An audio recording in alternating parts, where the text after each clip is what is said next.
Oh, what's up, everyone? Welcome back to Anitasjoint. Hashtag extend the joint where every day is payday, baby. I guess we have great news, right? Listen, you know how, yes, Rodman staying in America is beneficial for the collective, I believe, just based upon her visibility and her, just what she brings, I think. And then I also saw this because I wanted just to show y'all this that I saw. Hold on, because it makes sense. Obviously, Rodman told us that she wanted to stay in America when they gave the first offer that NWSL denied. Remember, we wouldn't be here if they didn't just accept her the first time. So everyone applauding Rodman for agreeing. She had already made that decision before. Everyone that was trying to get her to go to England, we know we don't fuck with you. But regardless, in general, as a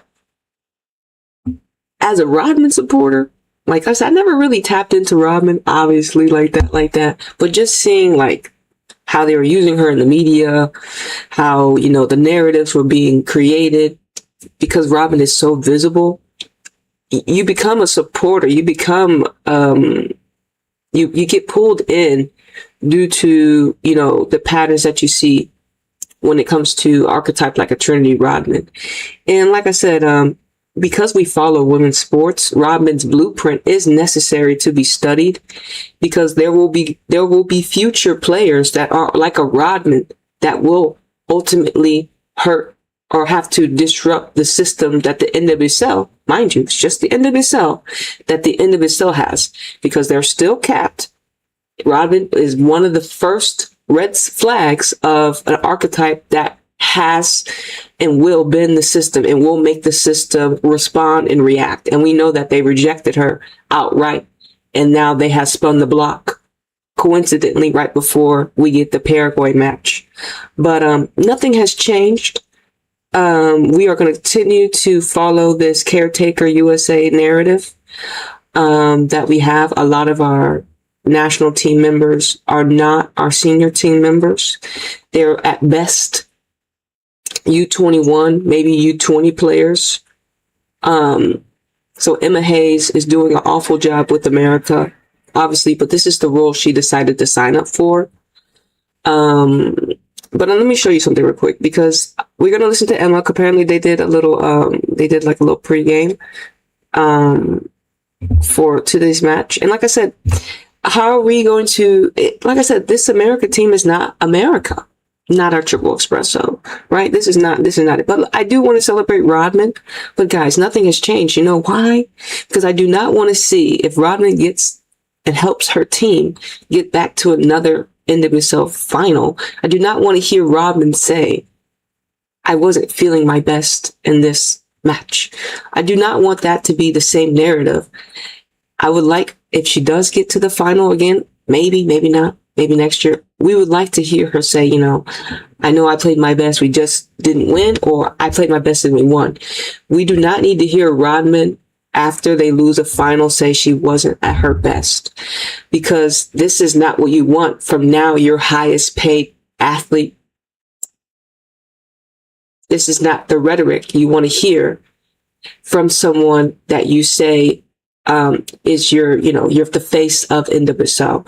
So I just want to remind everyone, this is the rhetoric Rodman gave us post-match of Washington. She was very emotional. And that has not changed how I feel about the NWSL and their rhetoric, especially as a Houston Dash family member. The rhetoric that they have put out for us as an independent collective, as the commissioner said, that is all about coaching, compensation, competitiveness, and club. All these things have not helped Houston. And Houston Dash is the first expansion team in the NWSL. And the fact that we have not had stability in the head coaching office is very disappointing. And so I just want to remind y'all, if you have an expansion team that actually has stability in your front office, you are so lucky, because us as Houston Dash supporters, we have not had that luxury since inception. And there is a reason when you look at the Houston demographic, there is a reason the investment has not been here.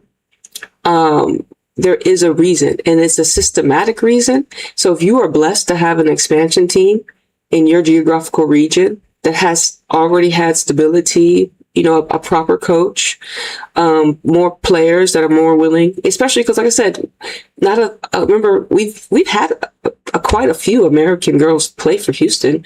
I mean, I would say Carly Lloyd is one of our biggest players that play for Houston. Obviously, right now, Yasmin Ryan I would have to say she's our biggest woman that plays for Houston.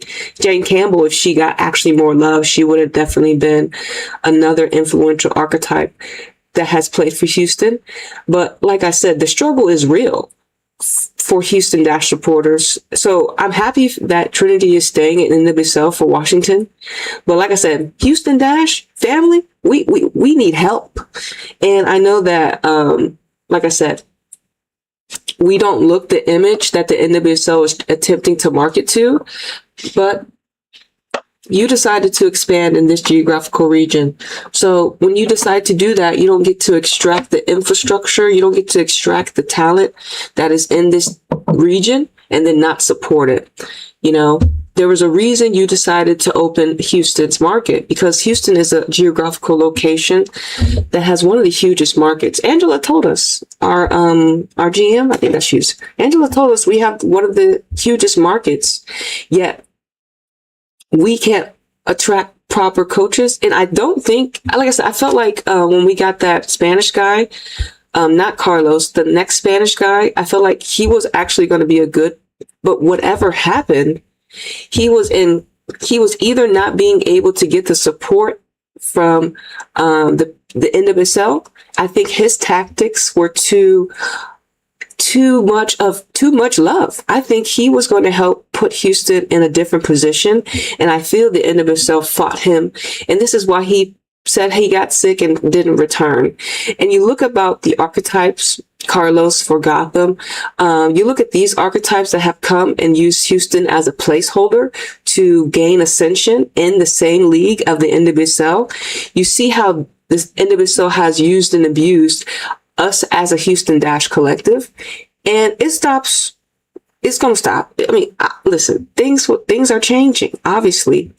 Let me go to this little thing right here that I saw, because I just wanted to show y'all this real quick. Shout out to Aaliyah, because I thought this was, I know it's just a little quick brief. Oh, right here. It says, Aaliyah, it says, Sophia Wilson, Trinity Rodman, Mallory Swanson, making sure Espresso stay in the NWSL. And honestly, I think this is such a great remembrance. Thank you for reminding us, because yes, we do have our triple espresso still here in America. As I've been talked about how we were dismantled by the U.S. Federation, because our next era of great American senior national team players were going to be the archetypes like the triple espressos, very melanated, or even dual, white mama, black daddy. But just regardless, that was our senior team. And as you see, that could not go down. When you look at how it's all connected when it comes to how America voted in November, when it came to Kamala and Trump, you see how the patterns have rippled into our women's collective, our women's sport in America. We have then sold Naomi Girma. We then have sold Alyssa Thompson to leagues in Europe where we could actually have them here in America like they were. Girma didn't have to go to Chelsea. She could have went to another maybe expansion NWSL team. Alyssa Thompson didn't have to go to Chelsea. She could have gone to a newer NWSL expansion team. But yet they tried to convince the collective that Chelsea was the better fit. I think Girma going to Chelsea helps Girma, helps Chelsea, because obviously Champions League Chelsea will be able to face better opposition. for Germa, and we need that for our back line. But Alyssa Thompson, when you look at how we saw her performance a couple days ago against Manchester City women, it wasn't the best. And then to hear and see how people were talking about her in the comment section of the live stream of this match shows they don't know how to appreciate an archetype like Alyssa Thompson. So once again, we expose our young women to hateful environments because we don't like the way they look, and we're just looking for a quick grab of money. Angel City hasn't won a damn thing, yet they sold their generational talent to a team that didn't technically need her, and they will try to convince you that they did the right thing. So when you have expansion teams selling out like this, it's a disrespect not only to them and to your supporter base.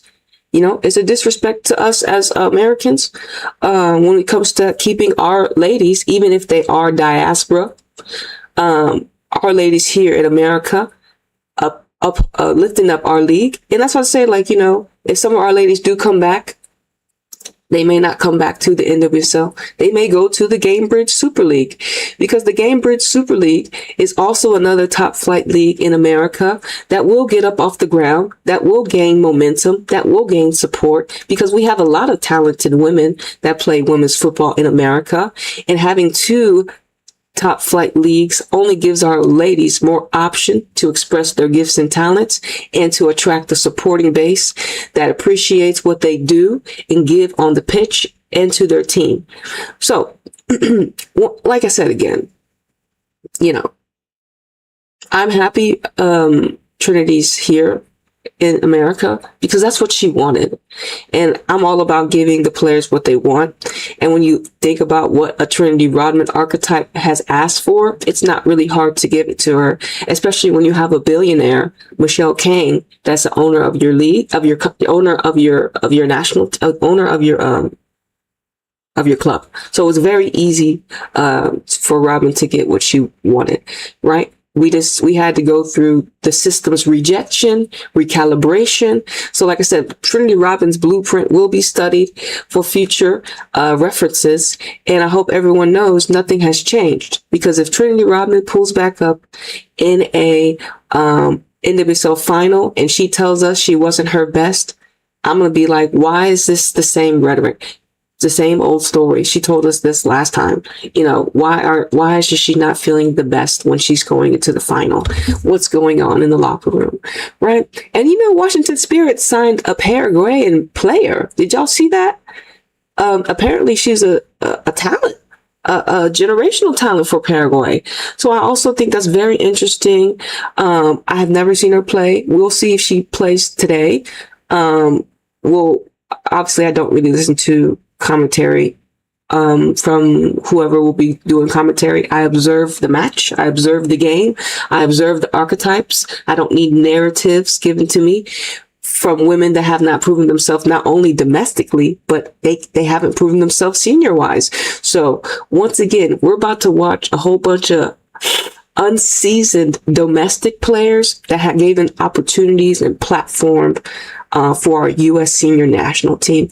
And remind you, this is not the American way. Our women have always been proven national team members. This is new. And like I said, so everything that we're seeing with Emma Hayes' Caretaker is not the American way. It's not how we have seen it in the past. And we are not going to get the same national team. It's going to be more marketing, more image, and less football. And that's very sad from a geographical region that has two women's football leagues that should be setting the standard for the collective. And they rather run from that responsibility because of how the archetypes will be looking in the next upcoming age.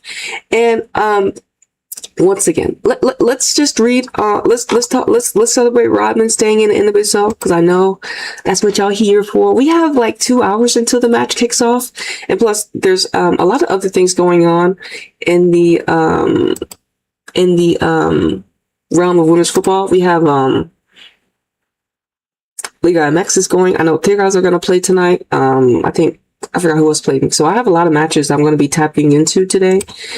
So make sure y'all watch not just USA Soccer. Make sure you tap into Mexico. Make sure you tap into England. Watch all women play football. Watch women play basketball. Watch all women's sports if you can, and see the patterns see the patterns. Listen, we're in the age of the awakening. That's why I say if you're on YouTube, that's why I said this channel is for the awakened.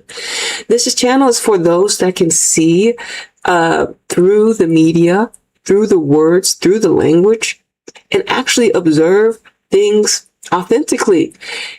And ask yourself, why do we see certain things? Why don't we see certain things? Don't just take everything for surface level, because a lot of the things that you see are surface level, especially in certain geographical regions like America, like England. A lot of these people are they're projecting surface level rhetoric, no depth, no soul, no authenticity, no courage, no fight. It's very It's very very submissive. So I'm not that type of archetype. I can't be that type of archetype. And plus, I don't get the luxury to be that type of archetype, just for me being, an indigenous American, So Washington Spirit and star Trinity Rodman agreed to a landmark contract deal. So let's read about Miss Trinity Rodman. Once again, it says, and first of all, if y'all actually look, I can't believe when you look at how Rodman was the second overall pick, right? So I thought that was pretty funny that some team decided not to choose one part of the Triple Espressos, and some team chose Emily Fox over They chose Emily Fox over Trinity Rodman as the first overall pick, and I think that's hilarious because you look at the two careers. I think that obviously Trinity, I'm not sure if she's from that area, but if I'm a football coach, if I'm a football club, I would not have chosen Emily Fox over a Trinity Rodman. I don't believe Emily Fox has a NBA daddy, but they want to make you believe that Emily Fox was the better overall first pick for Trinity Rodman, which is cap. But regardless, that's what they'll tell you in America, right? Anyways, it's crazy that she went number 2. I just can't believe it. But it says 2021 NWSL Rookie of the Year. So her number 2 overall pick was the Rookie of the Year. 2021 NWSL Best 11. 2021 NWSL Champion. It says 2021 U.S. Soccer Young Female Player of the Year. And it obviously continues to go on. So let's read. Rodman extends her time with Spirit through 2028 season in one of the most significant deals in NWSL's history. And one of the most significant deals, obviously, I think the other deal we had obviously was the Paraguayan, but we don't really know her. But obviously, Jackie Ovalle is, you would say, the next biggest signing NWSL has made with Orlando Pride, right? Our girl Jackie. Washington Spirit, this was released 2 days ago. Washington Spirit and star forward Trinity Rodman have agreed to a new contract that secures one of the world's most dynamic players and franchise cornerstones in Washington, D.C. through the 2028 season. The 2021 NWSL champion and 2024 Olympic gold medalist formally signed a 3-year deal that reflects the shared commitment between Rodman and the Spirit to sustain excellence, championship ambition, and continued growth on the global stage. The agreement stands as one of the most significant contracts in the NWSL. Why do they keep framing it as one of the most significant contracts? It is the contract. It will be the blueprint for those that come after. So they will try to water it down even through Washington's platform. But whatever. The agreement stands as one of the most significant contracts in the NWSL and the women's game worldwide, reflecting both Rodman's elite status and Spirit's role as a global standard bearer in the women's soccer. Now, Washington Spirit, y'all don't get to use Rodman to say y'all are the global standard. Yeah, first of all, you're lucky you have Michelle Kang, who's a billionaire, who actually bought your club. Not a lot of teams have a billionaire owner. Okay? And a billionaire woman owner that's willing to invest in women because she has the billions of dollars to do it. And she has multiple clubs. So, listen, y'all are a specialty. Not a lot of clubs have billionaire owners, women. Okay? I have made the DMV my home and Spirit my family. I knew this was where I wanted to enter the next chapter of my career, said Rodman. I'm proud of what we built since my rookie season, and I'm excited about where the club is headed. We're chasing championships and raising the standard. I can't wait to keep doing that with my teammates and the best fans in the NWSL. Since entering the league in 2021, Rodman has emerged as one of the sport's most impactful players, combining athletic performance and global appeal. She has helped redefine the attacking game with her creativity, athleticism, and signature trend spin style, while also becoming one of the most recognizable figures in women's soccer worldwide. Trinity is a generational talent, but more importantly, she represents the future of this club and the future of women's soccer, said Michelle Kang, owner of Washington Spirit and founder of Cashapp. This agreement reflects our belief that elite talent deserves elite commitment. At the Spirit, we are building something enduring, a club that competes for championships every year, invests in excellence, and creates an environment where world-class players can thrive long-term. Trinity chooses to continue her career in Washington is a powerful statement that we are here, Trinity choosing to continue her career in Washington is a powerful statement about what we are building here. No, once again, Michelle Kang's a billionaire, but Trinity comes from money, regardless. So she was always going to be able to have more options than most archetypes. And she has athletic, she comes from an athletic, she has this, her dad was a professional player. So once again, Trinity is very special, because she's visible. And once again, Washington attempting to try to use that. Yeah, you know what I'm saying? Look, y'all still lost in the final, Washington. Let us repeat. Y'all been to 2 back-to-back finals and still lost. And your girl both said, I didn't feel myself. I wasn't feeling myself. So Washington, y'all need to miss me with this bullshit about what y'all building when your fucking star player says she wasn't feeling it in the fucking championship. So once again, since being selected 2nd overall, which is crazy, but if it makes sense, if Rodman actually wanted to be in that location, why she may have dropped to 2nd, if that's like, hey, look, Rodman had pulled to make sure she goes 2nd to actually go to Washington. Okay, they can't just tell us that. You know what I'm saying? Like Washington make moves. Like there was a contract agreement. That's why that's why it makes no sense. If I'm an NWSL coach, I'm drafting Rodman first and making the team that wants her, they're going to have to wait. Like, that's crazy. Y'all drafted Emily Fox over Trinity Rodman.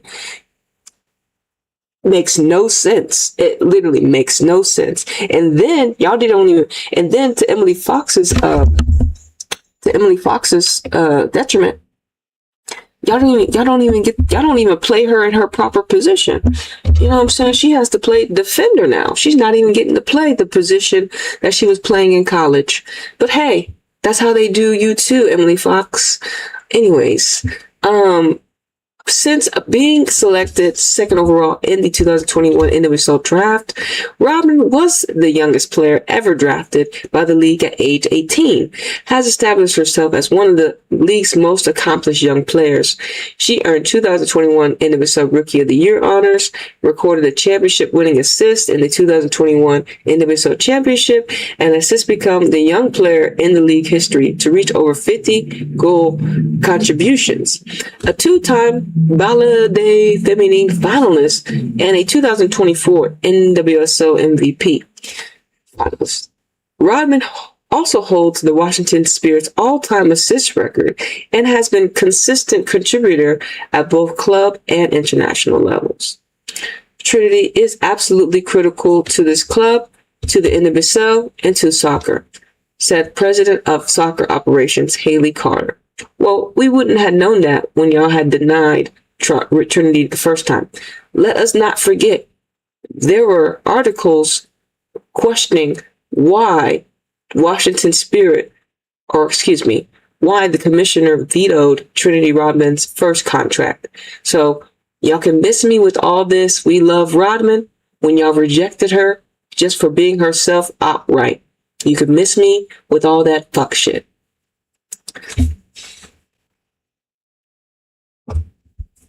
She's an elite athlete on the field, but she's also a cultural force in DC, nationally and globally. As we build something sustainable here for our fans can be proud of, Trinity is a foundational piece of that. I'm looking forward to everything she's going to accomplish as we compete for championships together. At the international level, Rodman has established herself as a mainstay of the U.S. Women's National Team roster. After making her debut with the senior team in 2022, Rodman has helped her side to numerous trophy wins, most notably the gold medal at the 2024 Olympic Games. The forward was a breakout star in Paris, tallying 4 goals and assists in the tournament, none bigger than her match winner in extra time of the quarterfinals against Japan. Rodman has appeared in 47 total matches for the U.S. Women's National Team so far, collecting 11 goals and 9 assists in the process. It says, re-signing Trinity Rodman has always been a top priority for the club, and I can say, yes, that's true. Washington obviously wanted Rodman to stay. You know what I mean? The NWSL, though, wanted Rodman to stay in their boundaries. That's why they rejected her the first time. She is one. Okay, it says, re-signing Trinity was always a top priority for the club, says General Manager Nathan. She is one of the best players in the world and a transformational presence for the Spirit on the field and our fans. Trinity is essential to our championship ambitions and the future we're building in Washington, and we're thrilled to continue the journey together. The Spirit and Rodman will look to build the club's second straight NWSL appearance in 2026 and continue setting new benchmarks for success in women's soccer. The team began preseason this week and kicks off the regular season on Friday, March 13th at Portland at Audi Field. Long. Okay. Yeah. What y'all think? That was very, very nice. Yes, Trinity is staying with Washington. And like I said, I'm happy for Trinity. This is what she wanted. This is what she wanted. So we're happy for her.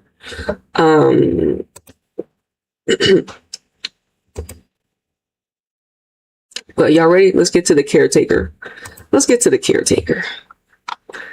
Look, what time is it right now? We still got plenty of time before the match kicks off, right?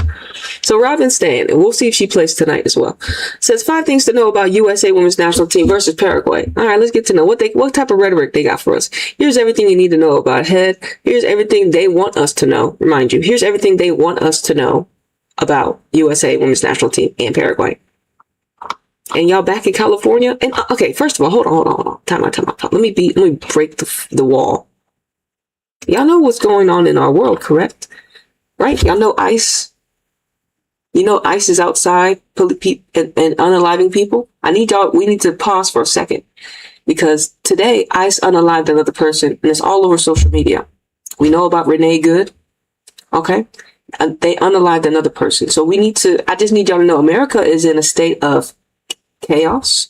America is in a state of denial.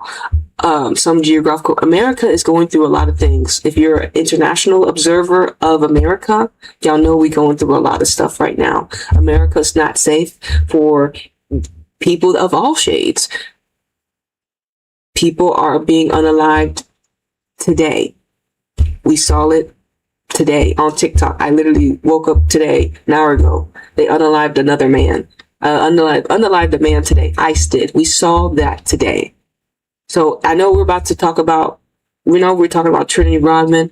I know we're about to talk about, our football. We love our football. But I just want to remind y'all, guys, outside, people are being unalived. And it's very sad. People, not even just people in America. There's people being unalived in other countries. But even in America, we're about to watch this game and try to cheer on our national team that's not national team. This team that Emma called up is that futures camp, right? That's the futures camp. This national team is the futures camp. That's what we're seeing. These are not proven domestic players. None of these players are proven domestic players. Maybe Rodman is, maybe. But a lot of these players are not proven domestically. So therefore, if they're not proven domestically, there's no way they can be proven internationally. So always remind you of this. And this is not the American way, but I also had to remind you, there are real people outside right now that are being unalived due to this administration that we live in. And this is real life. Like I said, this channel is for the awakened. If you can't hold that, or if you can't see that, how can you appreciate our women's football team? And they have to go to certain geographical regions where, the surveillance is not as much. So California, it feels like they're always in California, to be honest. They're always in certain geographical, America doesn't really go, like I said, they're trying to appeal to, like I said, to a lot of the more marketable stuff, right? That's why we have all these younger players. Who are they trying to appeal to? Not elders? Who are all these younger players appealing to? The younger generation? And the younger generation didn't have guidance. And the younger generation, is out here just being kicked out the wing. Like they're being kicked out the nest and said fly.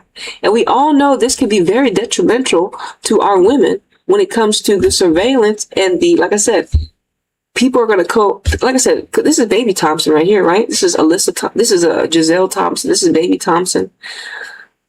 She's not proven domestically, but she's definitely a player. I would say call her up to like the U23. Just because you're a professional now doesn't mean you can't still play for the U20. Doesn't mean you can still not play for your U group. There is no, it's not a step down, especially if it's still America. You're instilling, quote unquote, the best federation based upon resources, based upon accessibility. You're still in the best geographical region to everyone else in the world. So it's not a step down if you are professional now, but you're not a senior professional. You don't have 1 or 2 seasons.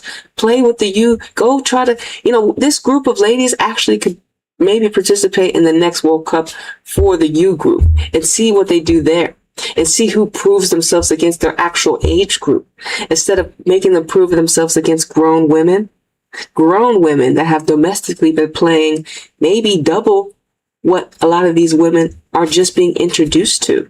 So once again, this USA national team is not a senior national team. It is full of young, inexperienced domestic players. And that's actually it's very, very shocking to see, especially when you have a coach like a Emma Hayes coming from Chelsea 6 times to now call up this team. It's such a letdown as an American supporter of USA Women's National Team. It's such a letdown. And it makes sense why they had to have Emma Hayes archetype to actually do it. Because if it maybe it was somebody else, maybe the collective would have reacted and responded more aggressively. And they probably would have been more upset about it.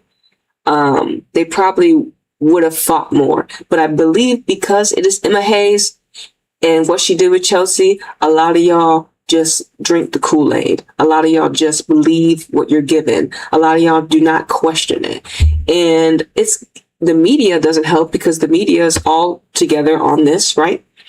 And it's sad to see all the media actually be okay with this type of infantilization of young women, right? Because when you start to see that in the women collective, it just continues to mirror the lack of protection for our younger women in sport athletics or just in general. They neglect and they do not protect our young women. And I'm not going to allow that to happen. Now, I'm going to actually say something about protecting our younger women that need more opportunities domestically first before we put them in front of the whole world to see internationally. But they do not care about the younger generation of women in America. As you can tell, a lot of things are going on in America with our younger women generation. They do not like that we are very independent. They do not like the younger women that are very independent, like the Trinity Rodmans, you know what I'm saying? All right, let's get into what they said they want us to know about this team. Okay, so the USA Women's National Team opens its 2026 campaign in Southern California against Paraguay on Saturday, January 24th.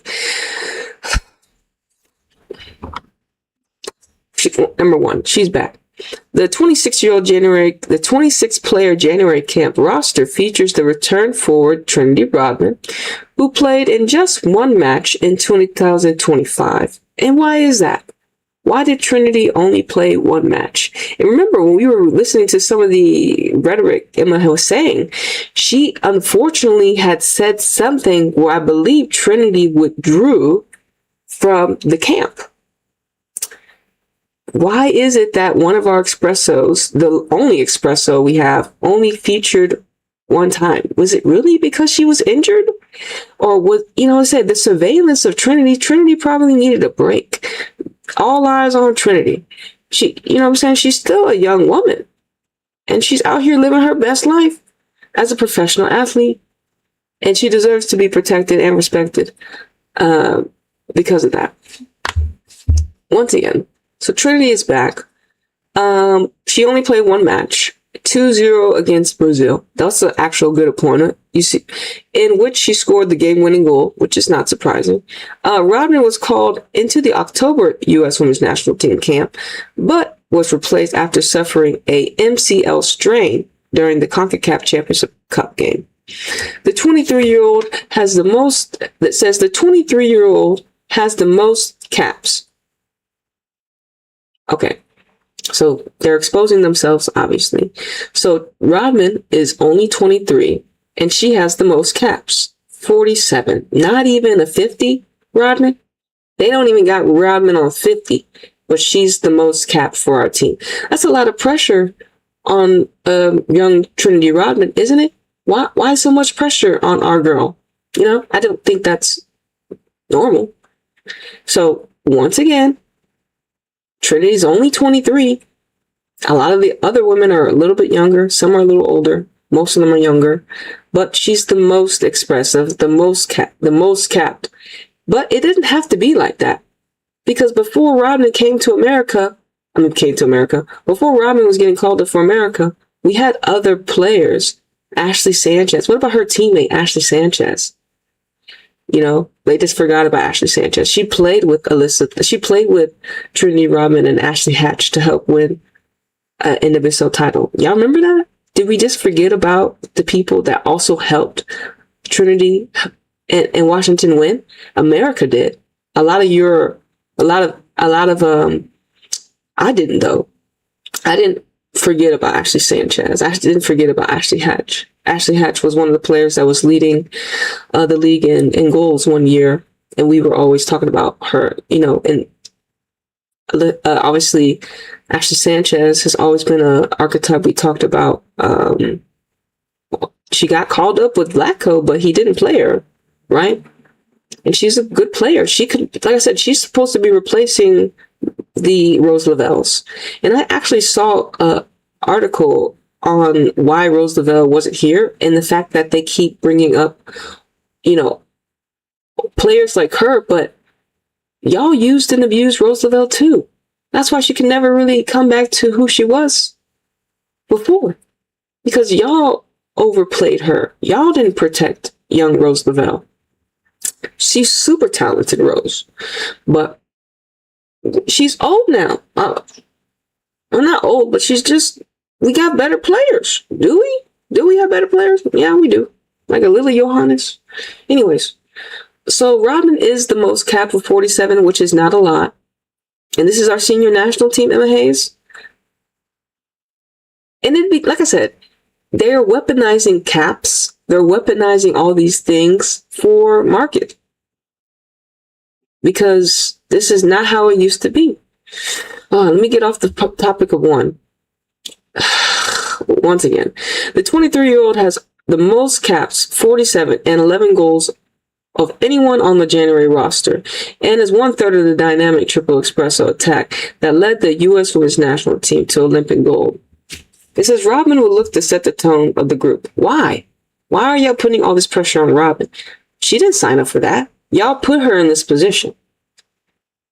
I'm telling you, putting women in positions, Rodman didn't say, hey, I want to be the leader of USA women's national team now. She was one part of the Expressos. And we all know who was leading the Expresso, Mallory Swanson. Mallory is the glue, because Mallory is the more vocal one. Sophia is the deadly one. And Trinity is the expressive one. Fresh faces. 5 players received their first call-up to the senior national team. Wow. Forwards, Maddie, Riley Turner, Riley Jackson, Sam Matty, Oyoko, who replaced Avery Patterson due to illness. Most of the players have competed on various U.S. youth national teams, including Delaney and Jackson, who featured in all 5 U.S. U23 women's national team events in 2015 and 2025. So they should have just stayed with them. Because who is Maddie? Who is Riley? Who are them? One season in NWSL? I know Avery. This is her second season. But just because you're a professional does not mean you're senior national team ready. It says they make up 5 of the 6 uncapped players on the roster alongside goalkeeper Jordan. All these young and inexperienced women. So they're celebrating Kristen Press. Prior to Saturday match, former U.S. women's national team forward, Los Angeles native Kristen Press has announced her retirement from professional soccer last October. Will be honored for her historic international career. Press, who is stated to be the featured guest in the U.S. Soccer podcast on Wednesday, January 28th, scored 64 goals for the U.S. women's national team, including one at SP in 2020, finishing 9th all-time in team history. I knew my role on the team was to score goals and put balls in the back of the net. Come celebrate Kristen Press retirement match. Now, I have a testimony on Kristen Press. If you actually haven't, if you knew about me way before, Kristen Press's goal actually triggered an awakening in me. Actually, I want to give you my testimony. So now Kristen Press is a Capricorn, and I was dealing with the Capricorn woman in my past. So what happened was, I remember sitting in my home. It was USA Women's National Team versus England, and as you all know, I was still kind of new to women's football, still kind of, and like getting more involved, but it was that USA match versus England. And y'all remember the goal Kristen Press scored, and she put her hands in the sky, right? So apparently, because her mama had passed away, that's what she was doing. But mind you, that match triggered something in me. And that was the moment I decided to actually leave my geographical region and follow my dream of becoming a soccer coach, which I eventually did. So I ended up moving because of that goal. Mind you, I moved to San Antonio, right? So, but that goal Kristen Press scored against England triggered an awakening within me that triggered my movement to a new geographical region. So I do give my flowers to Press on that, because if it wasn't for her goal, I would have never probably been here. I wouldn't be right here where I am, because I never would have been inspired to follow my dream of maybe attempting to become a football coach, which I did.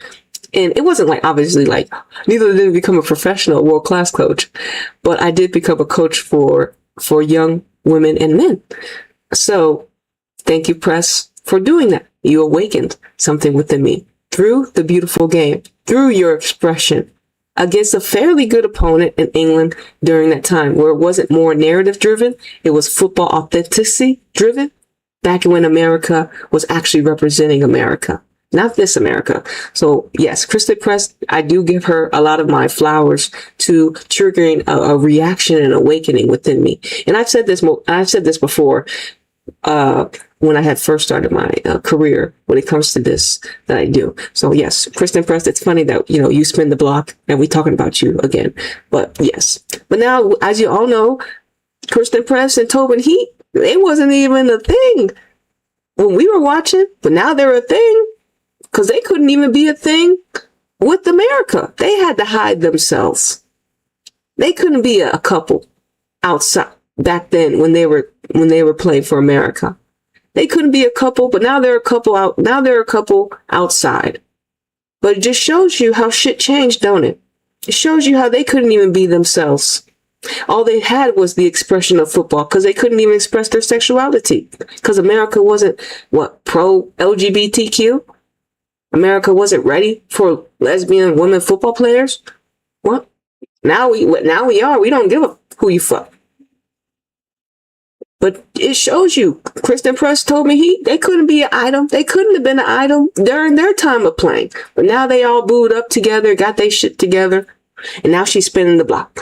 And so that's why, sometimes it makes me mad now that these ladies have platforms and they're not actually talking real shit. They're, because it's like, lady, y'all couldn't even be yourselves with America. Or even with the NWSL, y'all couldn't be together. But now that y'all outside the system, they can't control you. Now y'all together. We know damn well y'all didn't just fall in love after y'all started playing football, nigga. Fuck around here. But shout out to Kristen Press in this bitch. All right. 4. Soccer, social soccer. What the hell? So you see how we have lack of football here, right? Like, so we got, 5 things they want us to know. Trinity's back. Cool. Fresh faces. Weird. Press. Okay. She's an OG. Social soccer. What is social? Wait, what is this? Hold on. What the fuck is this? SoCal? Is that SoCal? Okay, SoCal. This is something. I'm like, what is this? SoCal soccer. It says no venue has hosted more U.S. women's national team matches than Dignity Health Sports Park. Why do y'all keep going to the same geographical regions? I didn't I just tell y'all that they keep pulling up at the same places? I mean, I guess it's because they get the most money in this regions, but then it's just like, okay, is it really just about the money? I thought it was about football. I thought we already had visibility. I thought we didn't need more visibility. It was about just playing the beautiful game. Why do we keep pulling up to locations we know that are already proven, instead of giving other geographical regions the opportunity to see what women y'all have on display? Is it because y'all know that this collective won't really beef? Y'all know that this collective appeals to the women that y'all are bringing up? You know what I'm saying? Hey, look, I mind you, listen, this geographical region is getting a lot of currency when it comes to America coming in. Someone's getting paid to host them, and y'all keep coming back. So that money must be very good, must be very accessible right after y'all participate in whatever they do. They must be getting that paper really good. They keep coming back. They're not giving other geographical regions opportunity to get some of that money through U.S. Women's National Team. They're not giving other women across the world opportunities to look at, maybe I can become a U.S. Women's National Team. Why are y'all only going to certain geographical locations? It's so sad what America has come to. No venue has hosted U.S. Women's National Team matches more than Dignity Health Sports Park, dating back to soon after the stadium opened 2020. It says dating opening in 2003. Under various names. DHPS has staged 21 of the U.S. Women's National Team. Has staged 21, matches for the U.S. Women's National Team. Most recently, the 2024 CONCACAF W Gold Cup, U.S. held a 19-0 one draw against record. I'm sorry, guys. The U.S. Women's National Team held a 19-win, 0-loss, 1 draw record at DHPS before closing its most recent match 2-0 against Mexico on February 26, 2024. Don't forget they lost to Mexico too in the Gold Cup group stage. So y'all have been over here 21 times. That's a lot. Is that favoritism? I mean, I'm just thinking, how many geographical regions do we have in America? And y'all have gone to this locations since 2023. Y'all have gone since 2003. We're in 2026. So y'all have gone there 21 times. I mean, that's a lot. I mean, like y'all can't go nowhere else. Like what? Y'all can't go nowhere else, America? I can understand like back in the 2023 where like, I keep saying 2023, 2003. Yeah, if there was not that many stadiums you could actually pull up to. But now in 2026, come on now. We in 2026 and y'all not going to different geographical regions? Is it because it's the opener? Is that what y'all saying? Well, we want to have America is visible. You put America anywhere. People are gonna want to buy tickets.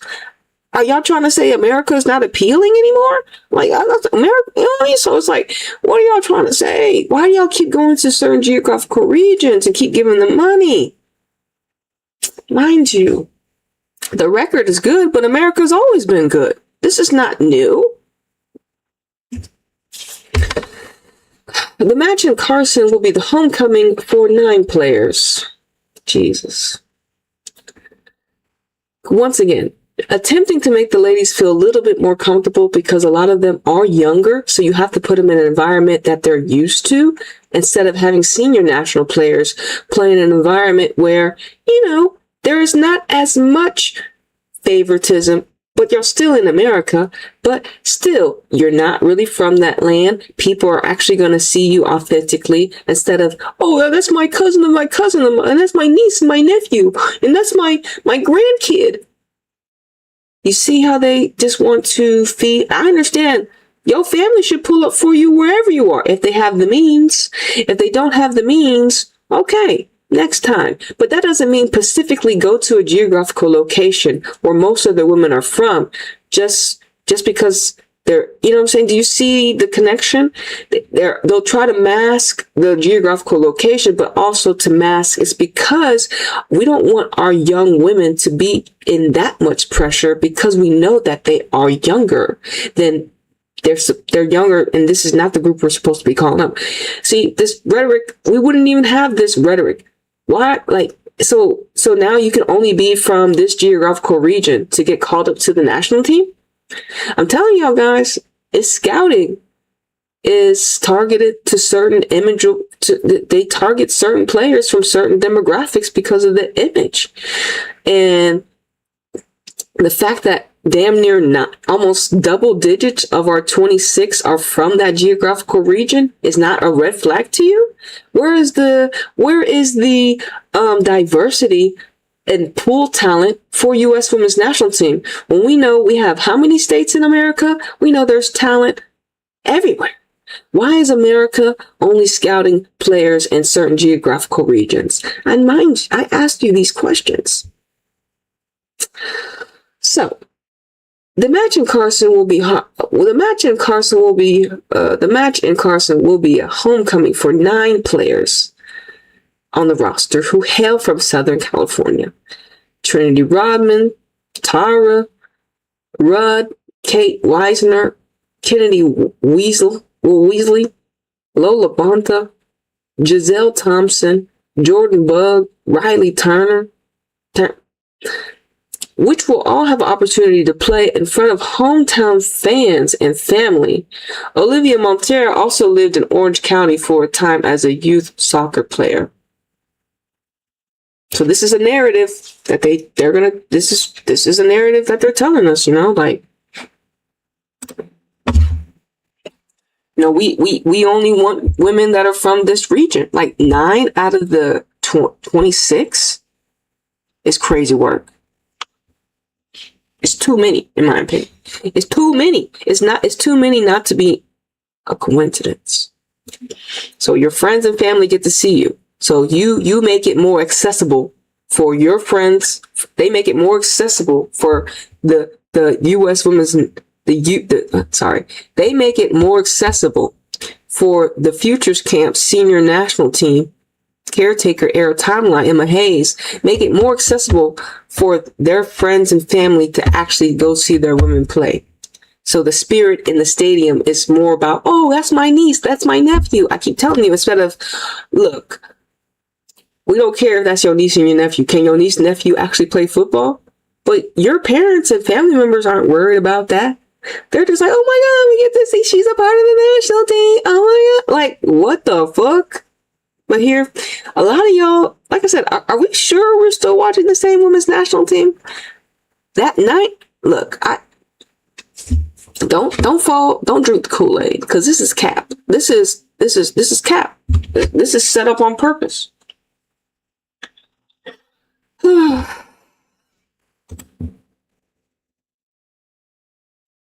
at this. U.S. history against Paraguay. The U.S. does not frequently match up against Paraguay. I wonder why we don't frequently match up against Paraguay. Why is that? Because they were never in opposition to us in the first place.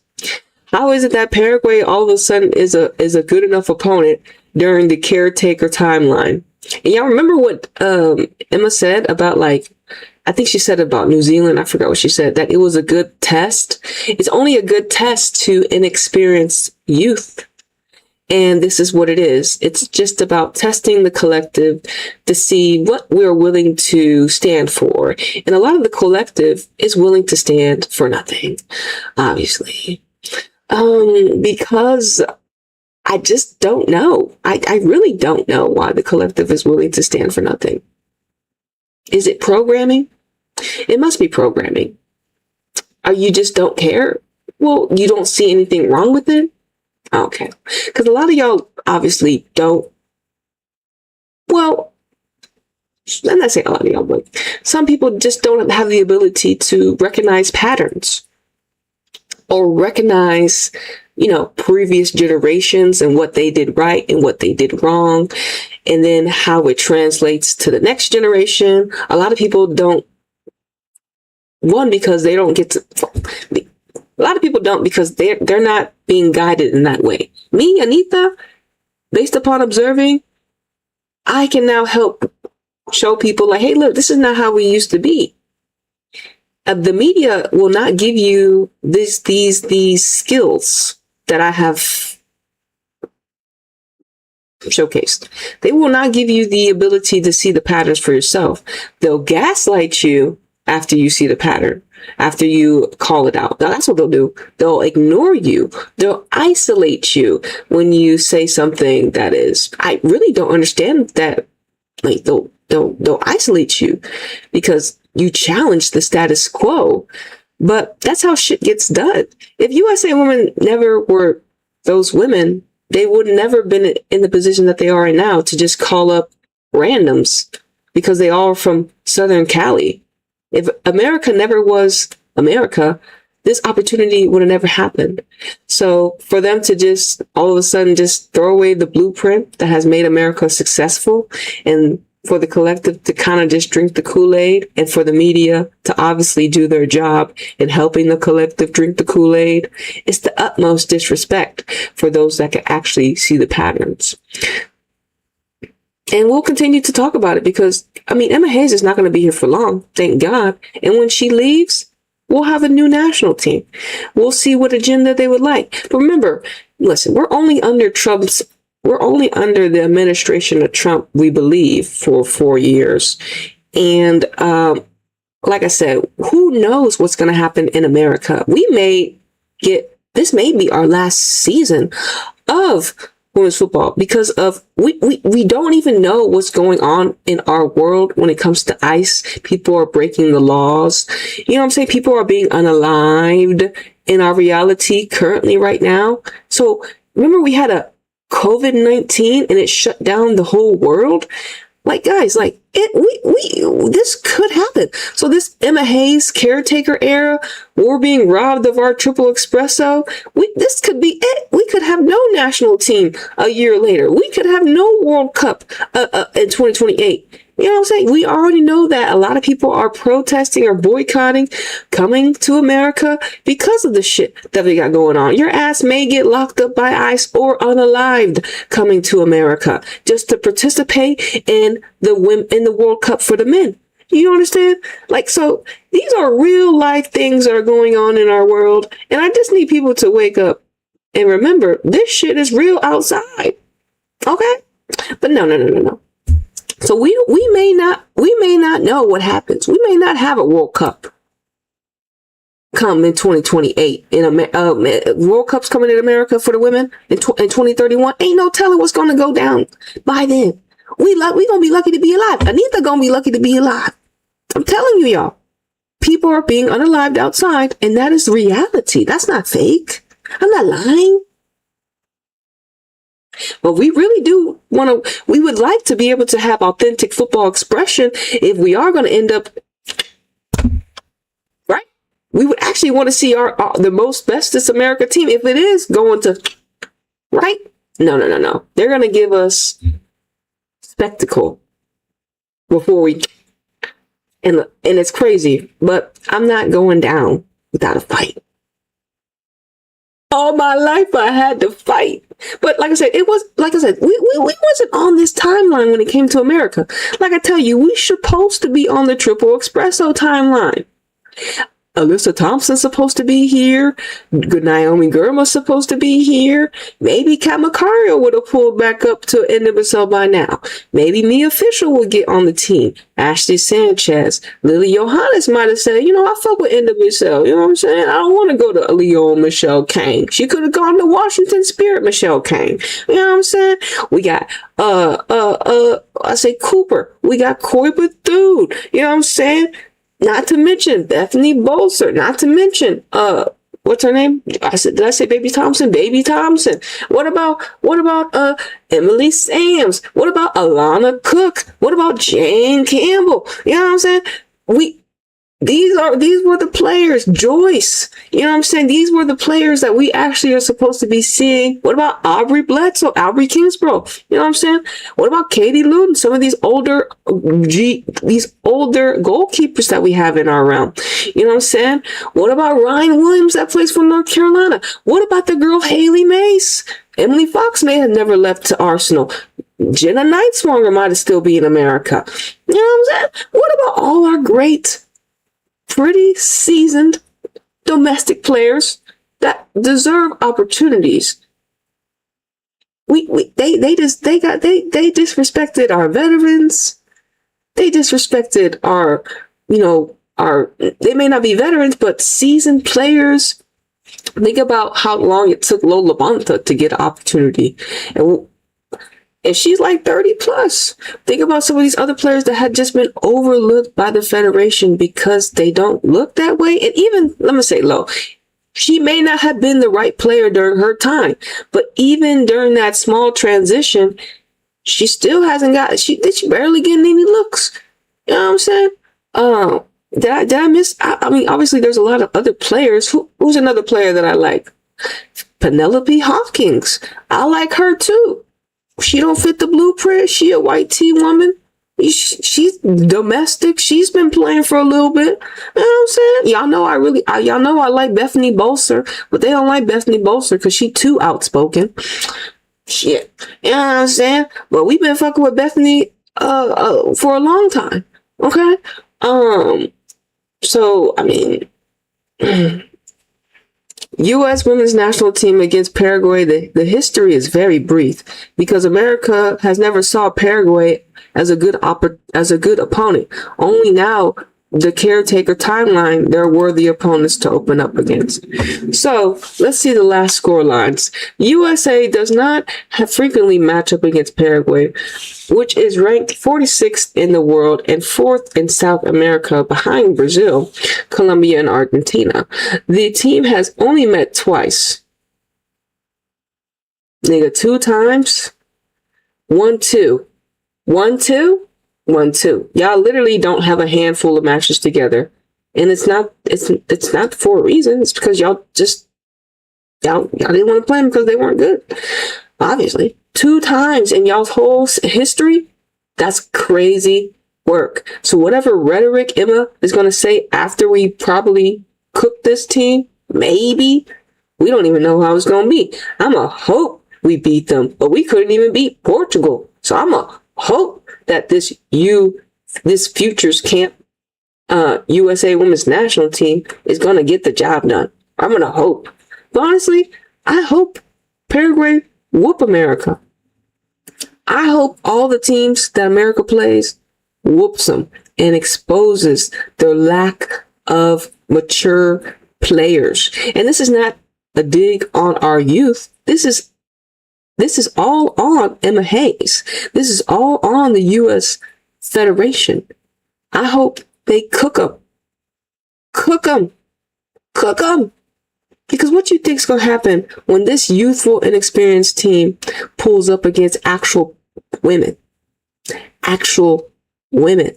You may get away against a Paraguay, but what happens when these women pull up against, these young women pull up against seasoned women, grown women,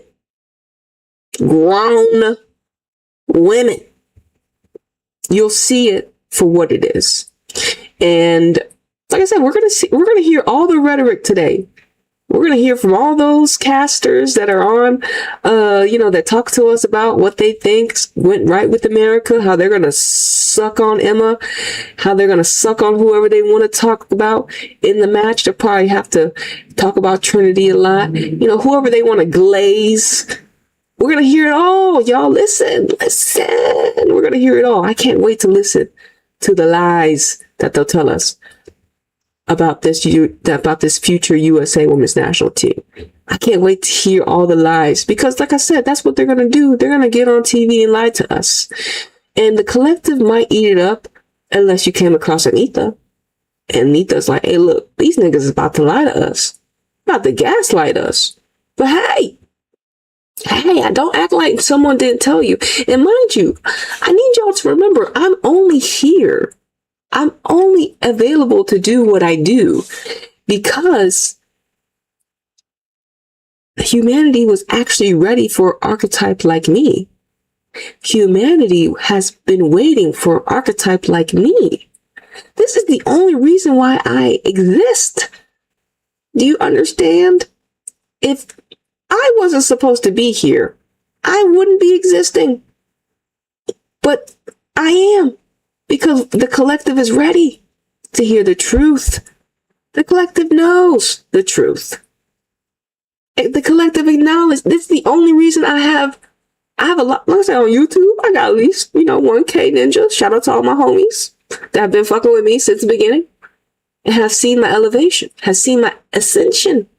This shit wasn't overnight. Like I said, we really, really didn't have to talk about America like this because America has always been the best. It's only now that we have to talk about America like this. It's never been like this. But I'm here because the collective has created space for me as well. I need y'all to remember, teamwork make the dream work. I'm here because the collective has held space for an archetype like Anita to exist. A disruptor. Y'all want someone to give you the truth. Y'all are tired of being lied to, gaslit, told what you're seeing is not actually what you're seeing. Especially when it comes to our USA Women's National Team, when we've been the blueprint for everyone. We've been the standard for everyone. We've been number one because we're the best. That's not going to change. We have some of the most talented women in the world that play. Not just sport, but yeah, sport. Because we're talking about American women's soccer. We do got the best women that play. Right now, does our national team reflect that? Hell no. But we do. We have the best women. And we're only going to get more of the best women because we have another league for the women. NWSL and the Gamebridge Super League. We're only going to get better. So that's what's going to be so interesting to see, especially when the Gamebridge Super League continues to gain more visibility and gain more, talent, and get more talent, and also develop their own talent that's there through the youth, and as they get older. It's only going to be more of a mirror on how either America is continuing to ignore the world-class talent that we have for spectacle, or America falls back to its old blueprint and scouts domestic seasoned archetypes and calls them up to see how they do against, world-class players from other regions. We'll be able to attract more teams that want to actually come play. And just like I said, because women's football is a collective, it's a body, it's a whole. The USA Women's Football Team, the collective, is more than one. It's not just one. It's a huge energetic frequency. And we can't be broadcasting something that we have never been broadcast. We've always broadcasted we're the best. We're the best. We're the standard. And that's not going to change. It's not going to change. So USA Federation is going to get forced to choosing a side. You're going to choose the artificial side of calling up inexperienced domestic players. Inexperienced domestic players. Or it's going to fall back to its ways of life. We call up seasoned players. We give players that have proven themselves domestically opportunities, like we always have done. That is the American way. That is how we got shit done. Okay, where we at right now? Okay, we got about an hour left. Y'all ready to listen to Emma Hayes? Y'all ready to listen? All right. Emma, here we go, Emma. Lord have mercy.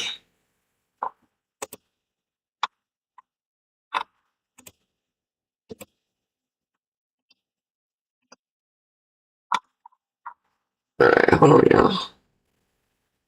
Do we have a lineup yet kicked off? I don't know if we have a lineup just yet for America. Hey, yo, shout out to Baby Thompson, Giselle Thompson. Like I said, it's like, but this is, how long Baby Thompson been professional? Maybe 2 years? Maybe? Jeez.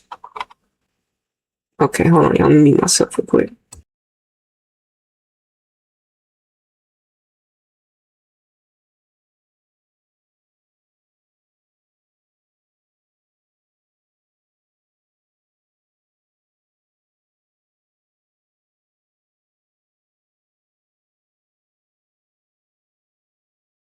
Go.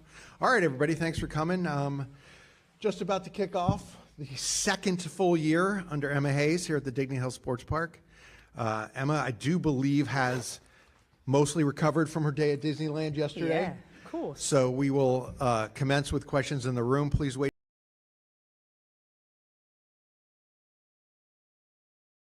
Like I said, I know she has children, but why are we talking about Disneyland when it comes to American Women's National Team? It's the infantilization of our youth. These are young women. Y'all are talking about Disney World. Who is Disney World for? I'm sorry. I've never been to Disney World, maybe because I can't afford it currently, but me personally, I've never been to these things. And I'm not saying they're satanic, but I'm just saying, nigga. But look, you can do what you want to do with Disney World, but I just don't see the correlation for them to talk about Disney World, and we are talking about the professional women's senior team. Mind you, it's the rhetoric and the gaslighting of the media and them just pretty much playing on us, because it's like there's no need for it. There's no need. We're talking about listen. It is so weird to hear them talk about women like this. It is so weird because these are young women. It is so weird and uncomfortable. And the collective is getting conditioned to believe this is acceptable language and rhetoric because they see a white woman like Emma Hayes, and then they see how the media is regurgitating this very dangerous rhetoric to the collective about who? Young women.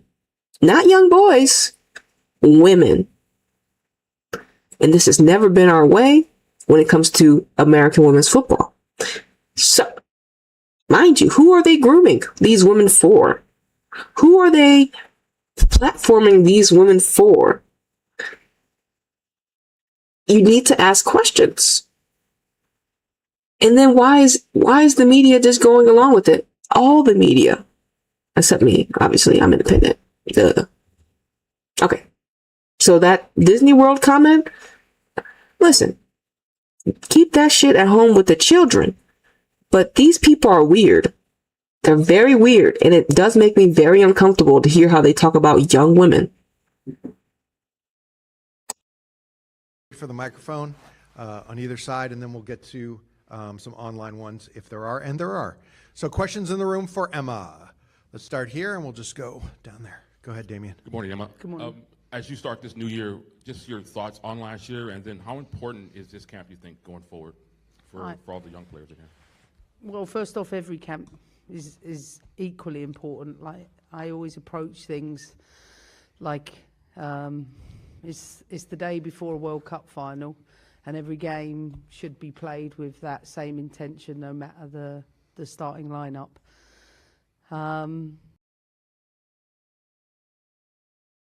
Mind you, I don't know if she's ever coached a game before the World Cup final, so I don't really know how she actually has this. Has Emma ever coached a game before a World Cup final? So she doesn't actually have has she done that herself? Maybe she has. But a lot of these women, they haven't been in no damn World Cup. They barely been to an NWSL championship. Fuck around here. Remember, you can't give someone something they haven't done even domestically. All these women are unproven domestically. She gonna gaslight us the whole time. Listen, she a Libra. She making y'all look bad. She's an unfair judge, Libra. She's an unfair judge. I have a North Node Libra. I have to be like an Emma Hayes archetype, but upright, giving y'all the truth. She's giving y'all lies, and she has the rhetoric to give it to you due to her Libra language. Her Libras are air signs, intellectual. They can say it and make it look nice, but you ain't gonna out-wordsmith the Gemini. You ain't gonna outword me, nigga. I'm a Gemini air sign with the North Node Libra, nigga. With my Aquarius moon, nigga, I can see all up and down this shit. So like I said, they're gonna gaslight us. They're gonna gaslight us this whole shit. They're gonna talk about how youthful and inexperienced the team is. Gaslight us. They about to do it. I mean, we get prepared, and they're gonna talk weird about our young women. Listen, and like I said, the first person was a man. You know how I feel about men. I don't even know why they even in the realm of women's sport. But as you all know, they feel entitled to be in our facility. But besides the fact, all their questions are stupid. So any question from a man is stupid. I'm not listening to it. But regardless of the fact, stupid. All right. Yes, we have a much different group than we would ordinarily have, but what a great development opportunity. Nah, fuck that shit. What a great... yes, we have a team that's younger that you called up, Emma. You called them up. Nobody else told you not to call up OGs. but it's a great development opportunity. Development opportunity is for younger national teams, for the domestic. This is the senior women national team. How many stars we have on our jersey? Now, Emma wouldn't know. She's never coached. Has she won a World Cup? Go, like I said, that's what I'm saying. Like we got these people from England that have not coached our USA team talking about it's a great development opportunity. We have leagues to develop players. Not the senior national team is not to develop. I tell you guys, they're trying to develop marketable USA women stars, and it's so weird. It's so weird that this is the rhetoric that they are saying. It is so weird. A great development opportunity. Y'all are weird. You're weird, Emma. You are weird, bro. You're weird. This is not what you came here to do. Why are y'all trying to develop a senior team when we don't need to develop a senior team when we have actual OG veterans that are in the league established? It's a great development. Gaslight us, bro. I tell you. Emma Hayes is weird. I wouldn't trust her around my children. But I'm black. Y'all white people trust black people more. Listen, y'all white people trust black people more around y'all kids. Cause y'all know y'all white people are weird. Y'all do weird stuff to kids. Y'all know that? Y'all know that, right? Y'all know y'all do some weird shit to children. We know that. And this is why PDF files don't get a lot of time in America. We got one in the presidency. Y'all know that nigga connected to Epstein? Look at America. Do y'all want to talk about that? I know y'all don't like to talk about that. We have a PDF file in presidency, and then we have Emma Hayes over here calling up all these young players, and it's a great development opportunity. For who? Giving grown men access to these youthful women? Because we still got men in the camp. And Emma Hayes is, no problem. Emma Hayes is not a mother. She actually puts women in danger. She doesn't call up leaders. She calls up teams that lack leadership and guardianship. She calls up women that can't protect themselves because they haven't built that within just yet. They're still young women. Emma Hayes is putting our women in very vulnerable positions because she can, because she's a foreigner. She's not an American woman. She's putting our women in danger. Yeah, a lot of the women may not look like Nika. That don't mean I don't love them. But because like I said, Nika, I can create every shade of the rainbow. I see a lot of these. I see Baby Thompson as a younger sister. I'm an elder. It's my job to protect my youth. It's a job to protect my little sisters.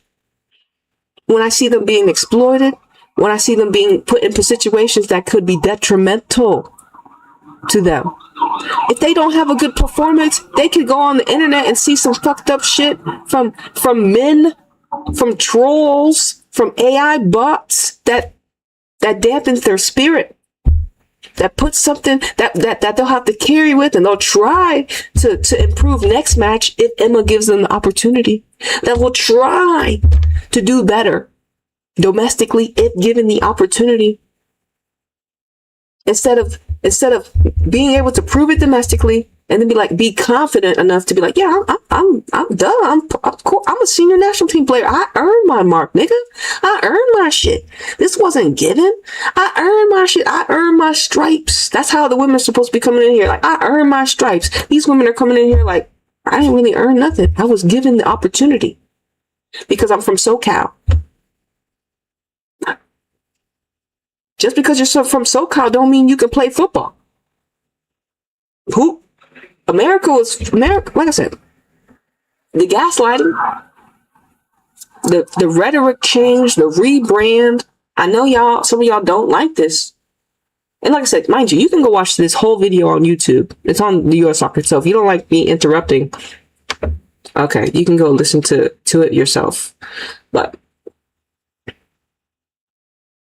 they're gonna, okay. For so many of them, that not all of them I think will compete to be part of the group that qualifies for 2027. But And so she already counting out all y'all ninjas. She already telling y'all not all of y'all gonna make it, because obviously it's true. Because some of y'all are inexperienced. The whole team could not make it.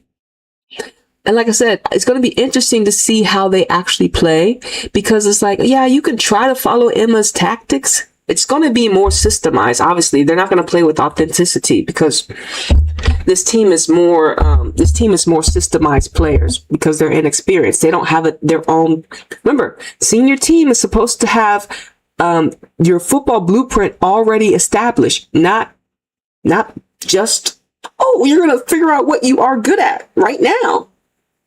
No, that's not how it works. When you get to national team, your senior football profile is supposed to be already spoken for. You have already earned your stripes. This is your reward for being a baller. This is your reward for being a great athlete, a great player, an influential player. But like I said, this whole rhetoric is backwards. This is all backwards. And like I said, listen to the lies that they're going to tell us. Listen to how they're going to gaslight us, because then we can just dismantle everything, because we know the truth. So every time they'll try to come on here and try to tell us, well, America this, America that. No, Emma. You are an awful coach. You are an awful coach. You call up women and you put them in harm's danger. You put them in danger, Emma. You put them in danger. And we know why? We know why we can see it so easily, because it's not the American way. It's not the American way. And I will remind you, the former generation told us, the only reason I can go and beat my chest like this is because the former generation. Y'all act like I'm just talking out my ass, but I'm not, because I got to see the former generation, and the former generation, how they had to fight on the field. They had to prove themselves on the pitch before they even got in. It was an honor to put on the USA Women's National Team jersey. It was an honor. It was a great honor to get the cap. Now we just giving caps because they're marketable, because they're more imageable, because tickets sell, because their family come from money. So you trying to tell me 9 of the players that y'all decided that y'all going to feature? I bet you all 9 SoCal players will probably feature, maybe, unless you're like a Jordan, because you're too black. But we're going to see them all feature. All the money they going to pay, all the tickets that they sold. Like I said, Emma, you are gaslighting us. Emma lying to our faces, y'all. The Caretaker airtime line on full exposure. Full 4K, nigga. Listen, we got an hour, about 45 minutes before the match kicks off. This video is not long anyway, so. But Emma's going to lie to us, and the questions are we're going to see what type of questions people actually ask her. But, like I said, y'all are lying to us. Y'all are lying to us as a collective. This is all for show, y'all. All for spectacle. And it's too funny because it's like we could see it, right? Right? I've said it countless times. My job is to prepare players, not just for a single tournament, but to line up successive competitive teams. And some of these players, I think that we'll see on show, could be stars of 2031. No, that's not your job, Emma. Your job is to call up the best players we have available, not the youth and experience. These players are not the best we have available because they're inexperienced. You can't give them that title. You can't give them that title, especially when you say, well, it's a great opportunity for development. When you say my job is to provide no, what? You just need to always go back to this is not our blueprint. You have seasoned players. How many seasons do you think will allow you to be a professional football player, like a professional? Like, how many seasons do you think it would take for an archetype to have a proper football profile for the collective? How many seasons does that take? It's not one season. That's their rookie season, so it can't be one season. unless you're like, like a Trinity Rodman, right? Some archetypes, yes, are better, but most archetypes are not Trinity because there's only one.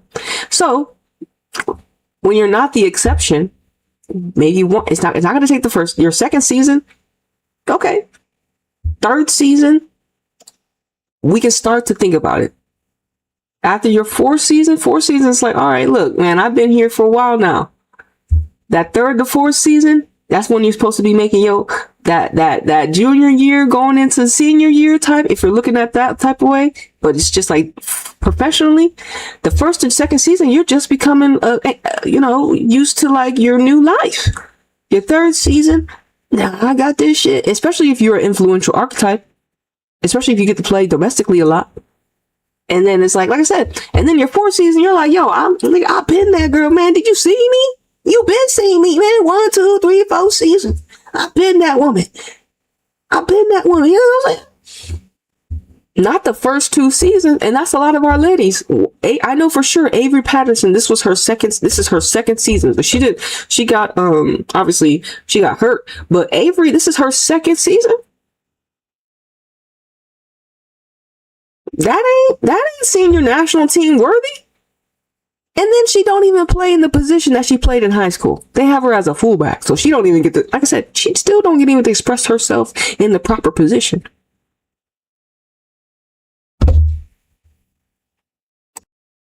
As well as some that will push into 2028. So I think we have to be mindful of that. When you put together groups of players that haven't competed together on a regular basis, they don't have the connections.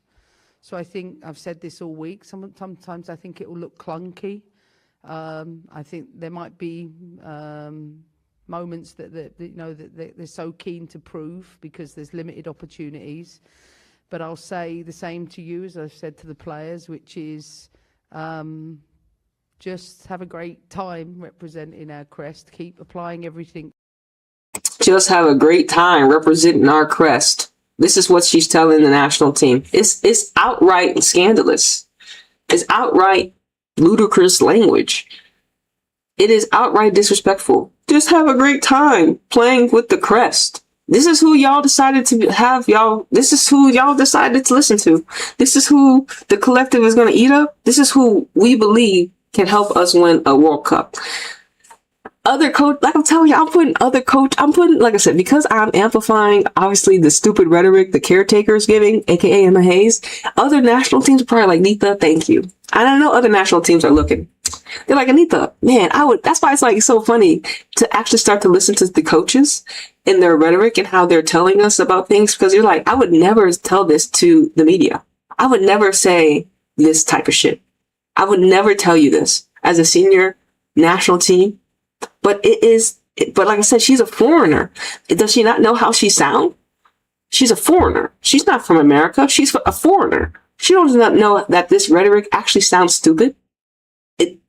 Or does she know it sounds stupid because she has to say it, because she has to tell us the truth, and then we have to take what she gives us and then see if that applies to, like, the prior blueprint, and then the media that's in the room, do they regurgitate the same thing? Do they have a twist to it? Are they just trying to feed their pockets? Clearly, all those people in the room probably are just trying to continue to be visible. They don't care about the collective. They just care about, oh, I'm in the room. I get to hear from Emma Hayes, and she's talking about, I'm here to develop, and I'm here to, call up teams that lack seniority and leadership. You know what I'm saying?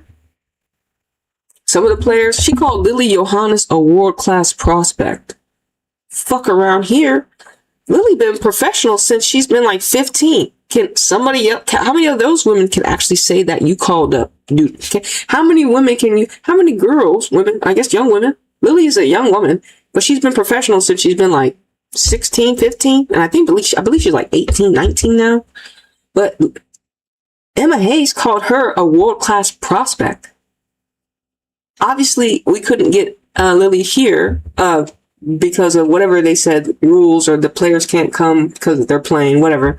But when she labels an archetype like Lily, a generational talent like Lily Johannes, because who when you think about Lily, she's going to be leading America in the middle for a good minute.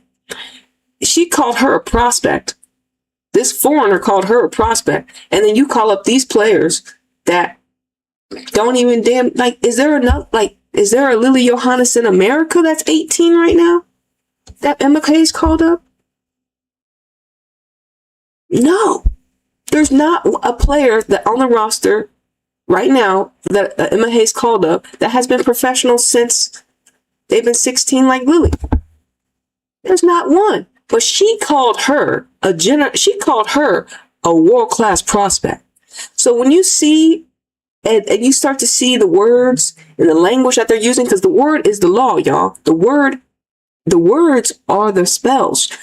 The words are how they tell us things. Gaslight, they're the word. This is why we have to break down the words and understand them. They're using them, they're weaponizing them against us as a collective. But if you have the ability to see it, you can just, like I said, she's making a mockery of America. I'm telling you, every other federation is laughing at America. I know I would be. I would be laughing at America. Look at America. First of all, not just America football, but just America as a world. Nobody's looking at America right now feeling sorry for us. How ICE is unaliving people outside.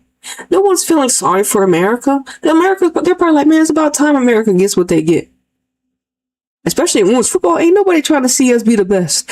Everybody's probably like, man, we're so happy America don't know what they doing. They just want to be image. They want to be marketable now. They don't want to play football no more. Other countries are going to be like, well, we've been playing football. We're going to catch up now. America don't want to play football no more. America want to be pretty all of a sudden. I don't understand. They want women's football to be fit, petite, and feminine when it was never like that. We were like the Abby Wambachs, nigga.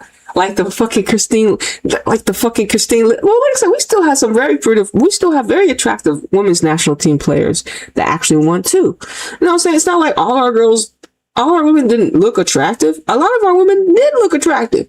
They did. And they also could play. What? Most of them were lesbian though, but still.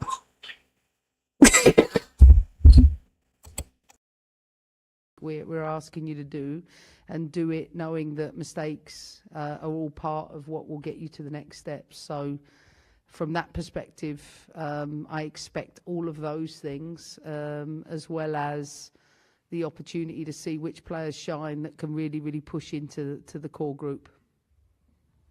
Scott. Hi, Emma.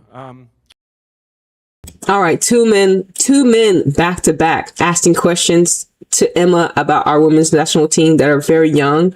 Red flag. Two men back to back questions. First of all, fuck these men in the fucking room. We want women reporters. I'm so tired of hearing these men in women's sports.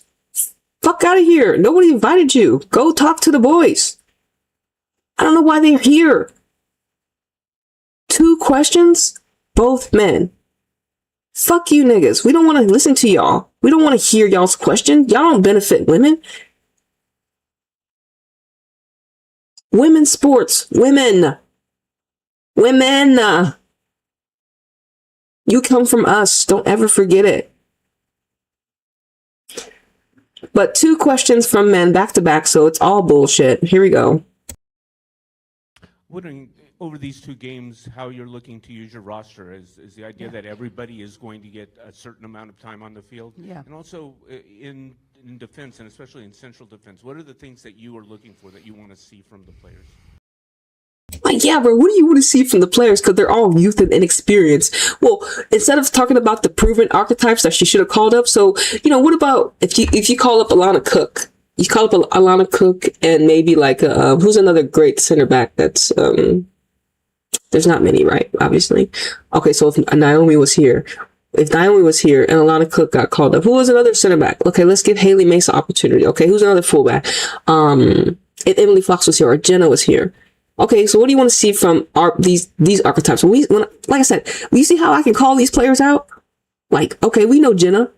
Yeah, Jenna's one of the great players. She a white woman too, but she a baller. Emily Fox is cool. but she don't even get to play her archetype. Her main archetype. She's a striker. She got to play fullback. Okay. Well, at least we know Emily. You know, Alana Cook. She been in England. I mean, she's been with PSG. We know Alana Cook, Kansas City Current. Okay. Naomi Girma, obviously the GOAT. Yeah. What do you want to see from these archetypes? Like, how do you think America's going to play against Paraguay? You know, defensively, we would have cooked them. But here, what do you want to see? What do you want to see from this youthful and experienced team? You know, like what for the difference? You know, and who says Paraguay is going to attack us defensively? We don't even know Paraguay are a threat.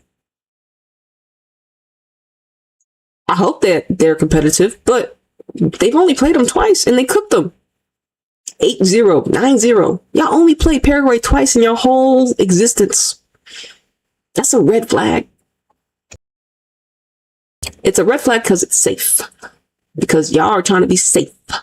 They don't want good archetypes. That's why it's like that's why, you know, they're lucky that a lot of things are going on in America because ain't no top national team is coming to America or putting their women in positions to be in harm's way in America during this time. You know what I'm saying? So we get to attract these teams like Paraguay that we never seen before but twice to test our women's national team. You know what I'm saying? Yeah. Yeah, I mean, as I've said before, a lot of these players are right at the beginning of their pre-season and we want to work with their clubs to ensure we send them back in the right possible place. Trinity Rodman will be the captain tomorrow. And we... Like I said, why are you putting that all out on Trinity? Man, can Sophia Wilson come back, bro? Mallory Swanson, come back. We need y'all. I'm telling y'all, we need y'all. They gonna fuck around and say fuck football, bro. I'm telling you. They gonna be like, nah, nigga, we're done. We only getting Sophia Smith for maybe 1 year. Mallory's still gone. Trinity barely got to stay for 3 more years. They shipped Alyssa off. They shipped Girma off. Where's Cooper? Nigga. God damn. Man, some fuck shit. We'll have 2 different starting lineups, game 1 and game 2. I will make a maximum number of subs in both games. And you see how she's telling us all this shit? Oh, we're making subs, and oh, we're doing this, and you got to make subs, Emma, because all these women are inexperienced. You have to show the whole team, and those that get opportunities to play are those that they're going to continue to platform. And like I said, I don't want to shit on them, but it's like they're not proven. They don't deserve this opportunity. Y'all are not proven domestically, therefore you're not proven internationally. All this is just spectacle. This whole shit is a spectacle. People are like, well, why? Because I'm protecting the women. I'm not protecting U.S. Federation. I'm protecting the women that I know that are not supposed to be in this position because they haven't proven it. Now, they have to prove it to themselves first. And a lot of them don't even have that. They don't even have that confidence within them to prove it to them. They haven't got it yet. They haven't built it because they haven't got to play. A lot of these women are second season in NWSL. Y'all giving them responsibilities they have not earned. They have not earned. Dude. Like I said, and the fact that you're giving Trinity also captaincy is also too. Like don't you have Lola Bonta there? At least she's an elder. Give her captaincy. At least she's an elder. At least she's an elder. An elder. Do you know what that is, Emma? An elder? Does anybody know what an elder is? Most people don't know because they never really had, like me, myself. Yeah, I never really had a role model. That's why I had a role model myself. Therefore, I see when people don't have role models. Trinity, I'm not saying there's nothing wrong against me personally, nothing wrong against Trinity being captain, but we do actually have elders that can carry the captaincy, like a Lola Bonta. Even though she was disrespected or whatever, her archetype, she just now coming into America, 30, past 30. But we have elders. But they want to give it to Trinity because, she's their girl. She's the face. I'm telling y'all, a lot. Look, can Sophia Wilson, Mal Swanson, all our girls, can they come back, bro? I'm telling you, I can't believe this is America. Is this America? perhaps even as early as 45 minutes, depending on the the positions of each player, and then probably 60 will be the latest. So I expect to make a maximum sub by that moment in time, because we want to gradually build players back in, and then there'll be another lineup for the game a few days later.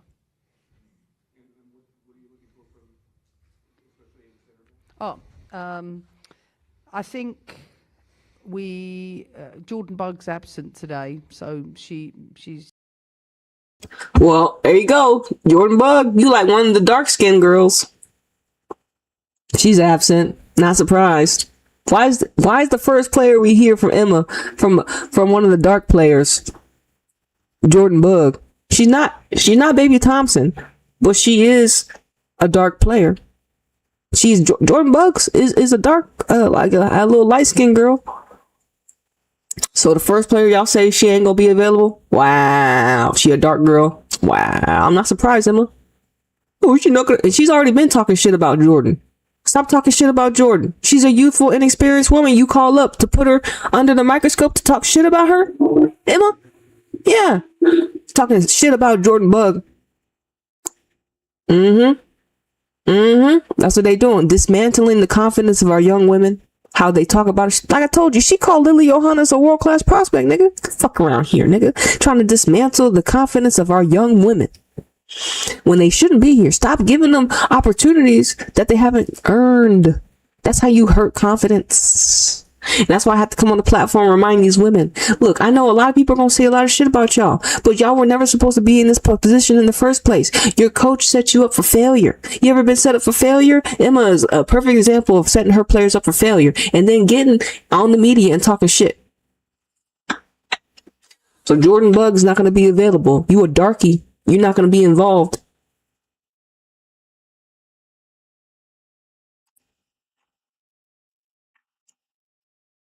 So no Jordan Bug. Y'all know what Jordan Bug look. Y'all know who Jordan Bug is. They put her on the. You know why we know who Jordan Bug is? They put her on the January camp roster. They put her front row Joe, nigga. Did they not? Did they not put Jordan Bug front row Joe on the January camp roster image? Did they not put her all up on everybody's timeline? Did they not? And then Emma, hey, well, she ain't gonna be featured.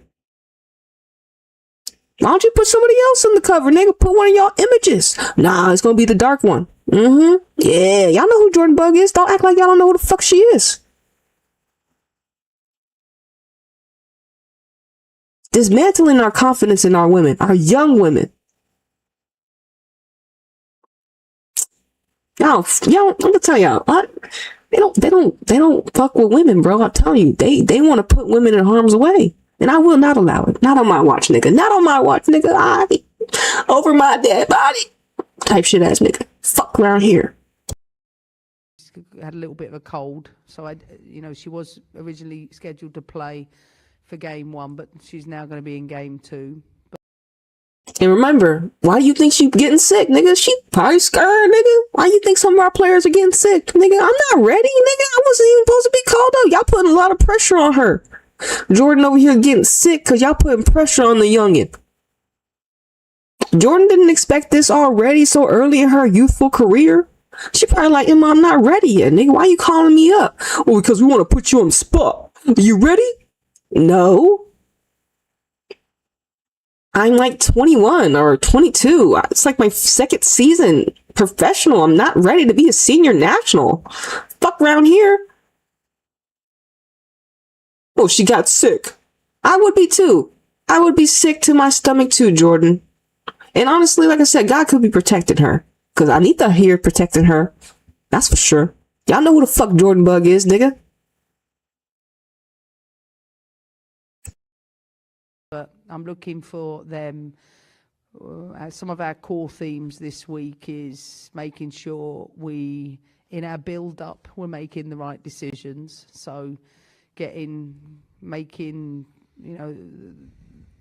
that. I never like to say too much tactically on it, but like make the correct decisions. And then out of possession, how we're organising ourselves to be nice and compact.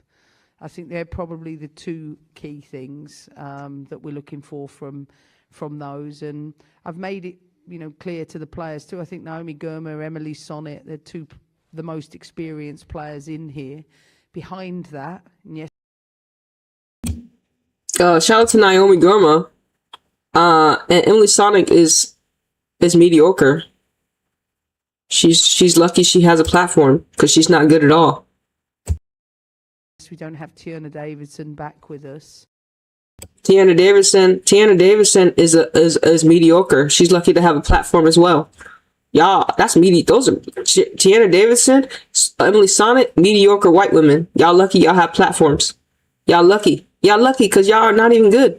We saw Davidson get cooked, had to get quote unquote injured, got her ass sat down because she was getting exposed. Tara, she's now married. Saw her, she's inexperienced too. A lot of y'all get exposed when y'all are actually up against proper women. And y'all have to sit them down because they're not good enough. And then y'all act like these are good players. These are average white women. And they're not good. They're not good at all. Not compared to fucking Naomi Girma. Fuck around here, nigga. Average white women. Y'all platforming mediocrity. This is not how America used to be.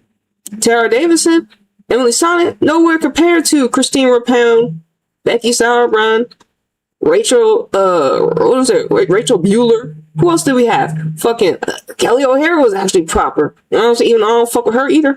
Who else did we have? Obviously, the fucking GOAT, Crystal Dunn. Fuck. Y'all ain't got nothing on our OGs.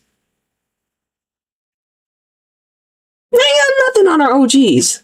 Our OGs actually had to defend world-class proper players. They actually had to fight. Nigga, they actually had to fucking go out there and do work. And they had to fucking do it. I think it's about the four that are here, plus Tiana really competing to push themselves into that core group.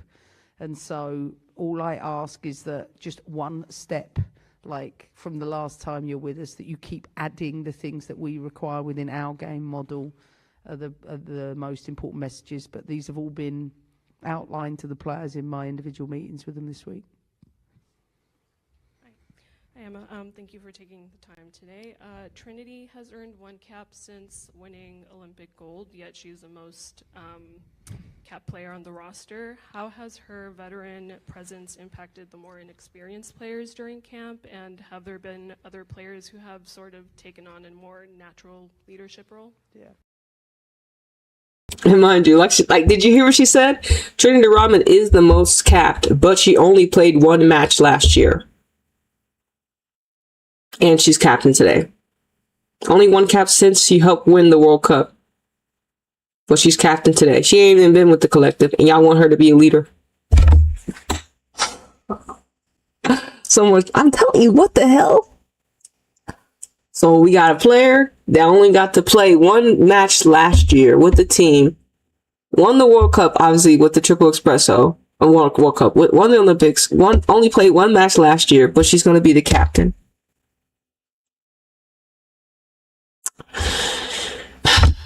Wouldn't you give the captaincy to maybe a person that has been with America at least since 2025? I'm not saying there's nothing, like I said, it's all image. Like, what? Emma, she wants to choose Trinity because they're putting a lot of pressure on Trinity. Oh, Trinity, well, you're the new leader, Trinity. You're the girl, Trinity. Leave Trinity alone. She just wants the ball. Yeah. Did Trinity Rodman say she wanted to be the next leader? Y'all putting all this pressure on the girl. Like I said, I love that Trinity's a Gemini, like me. I'm a Gemini just like Trinity Rodman, just like Naomi Girl. Nigga, Gemini gang, nigga. I know, we crazy. Yes, we are. We crazy. Genius. Crazy unapologetic. We crazy. I'm a little crazy. Cool. For Cocoa Puffs. And if I'm crazy for defending our women's national team, I'm okay. I'm okay being called out. I'm okay. You can call me whatever you want. If me defending our American women's national team from this infantile caretaker mentality makes me crazy, it makes me opposition to the collective, I'm okay. Because when it's all said and done, I'm gonna still be standing. Sure am. I spoke with Trin at the beginning of camp to tell us she'd be the captain in the first game, if she would come through training to start, and Nigga, you had a bribe Trinity. She's talking about, well, I told Trinity, if you come to camp, I'll give you the captaincy. Nigga, why are you bribing the leader to be the leader? Emma, stop saying this shit out loud. Emma, stop saying this shit out loud. Emma like, well, I told Trinity I'd give you the captaincy if you came to camp in the beginning. Why are you bribing? Why are you having to bribe captaincies? This is crazy. Did y'all hear her? Nigga, she's saying it out loud again. Oh, Lord have mercy. I'm telling y'all, this is funny. Look, I better stop talking because we got like 20 minutes left. Hold on, let's go back real quick and laugh at Emma. group. And so all I ask is that just one step, like from the last time you're with us, that you keep adding the things that we require within our game model are the most important messages. But these have all been outlined to the players in my individual meetings with them this week. Hi, Emma. Thank you for taking the time today. Trinity has earned one cap since winning Olympic gold, yet she's the most cap player on the roster. How has her veteran presence impacted the more inexperienced players during camp? And have there been other players who have sort of taken on a more natural leadership role? Yeah. I spoke with Trin at the beginning of camp to tell us she'd be the captain in the first game, if she would come through training to start. I called Trinity and told her she would be captain if she come to training from the start. You bribing Trinity for captaincy is crazy, bro. Nigga, Emma Hayes, stop saying this shit out loud. Emma Hayes is telling y'all she's bribing Trinity. They had to bribe Trinity to stay, nigga. And bribing Trinity to be a leader. Bribing. Nigga, bribing. This is too funny, bro. Y'all hearing this? Hilarious, Emma. Keep talking. Y'all are funny. Y'all funny, fam. You bribed Trinity to be the leader. Okay. And we spoke about the expectations of those things in front of the group. And all the little details that we were looking for. And one of the things that I've spoken to about is that when there is an absence of so many caps and so much leadership here, how are you? Right, the team that you called up. So she played, so Trinity. So, I'm going to call you and let you know, hey, Trent, if you come to practice, first of all, Trinity, I want you to be my captain. And Trinity like, nigga, fuck y'all, nigga. I don't want to be no damn captain, nigga. I'm gonna pull up when I want to pull up. But you gotta come to practice just like everyone else. You can't be pulling up late. And Trent whatever, Emma, fine. So apparently Trinity pulled up on time, right? So she's captain. So, and then Emma told Trinity, well, since I called up Trinity, a team that lacks leadership and seniority, you're the new leader, Trinity, okay? And Trinity probably like, these niggas.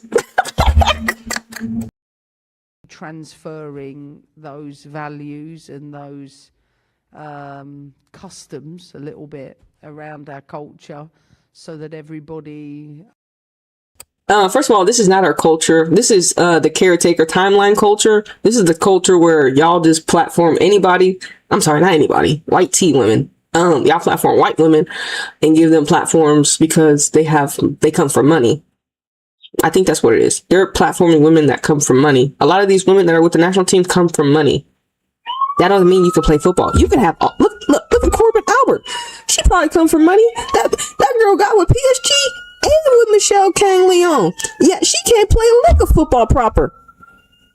Just because you come from money don't mean you can play football.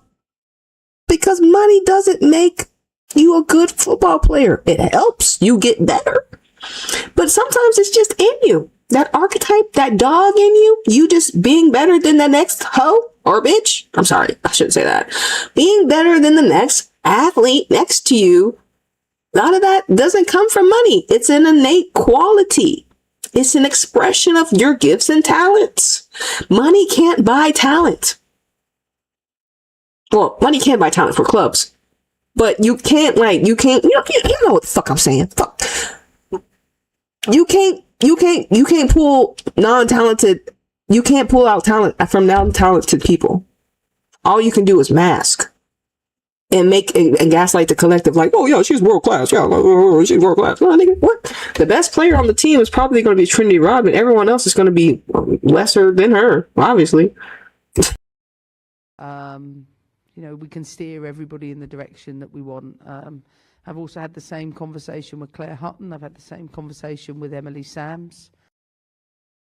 Nah, Claire Hutton's probably I think Claire Hutton is one of their golden girls. But I like Claire. But I want to see Hal Heshford and Claire together because I want to see how they treat these two archetypes because they're similar. I feel Hal Heshford could be just as good as Claire or even better. And I think that Hal Heshford, she gives a different look to America. Claire Hutton gives the same look like Julie Ertz. But I do like Claire, and but I do want to give Hal Heshford an opportunity because she looks different. And yes, I'm looking at her differently. She looks different. Hal Heshford looks different than Claire Hutton, but I think that they are like very similar archetypes. But she looks different. I think she's a redhead, tattoos and shit. And Claire Heshford. See, I got the fucking names combined. Claire Hutton, she's a say white tee, blondie, looking like Julie Ertz. But I like her too. I think she's proper. I like her, and I like Hal Heshford too. But I like Hal Heshford because she looked different. She don't look like the typical American white tee woman. She tatted up, red hair, nigga. She different archetype, same expression. Will she get the love? That's why I want to see how they treat similar archetypes that look the same. But most of the time they won't get them too close together for us to have that opportunity to observe.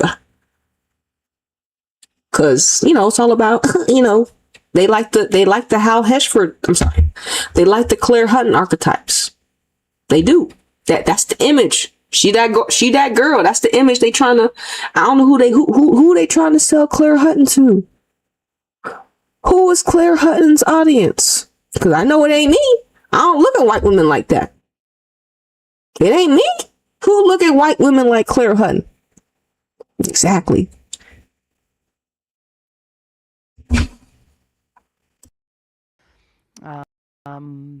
I think those three in particular have been given more. Oh yeah, shout out to the Twitch people. I mean, I'm saying, thank y'all for coming through. Niggas on YouTube's hating ass niggas. I'm sorry. They don't like that. I'm talking hella shit.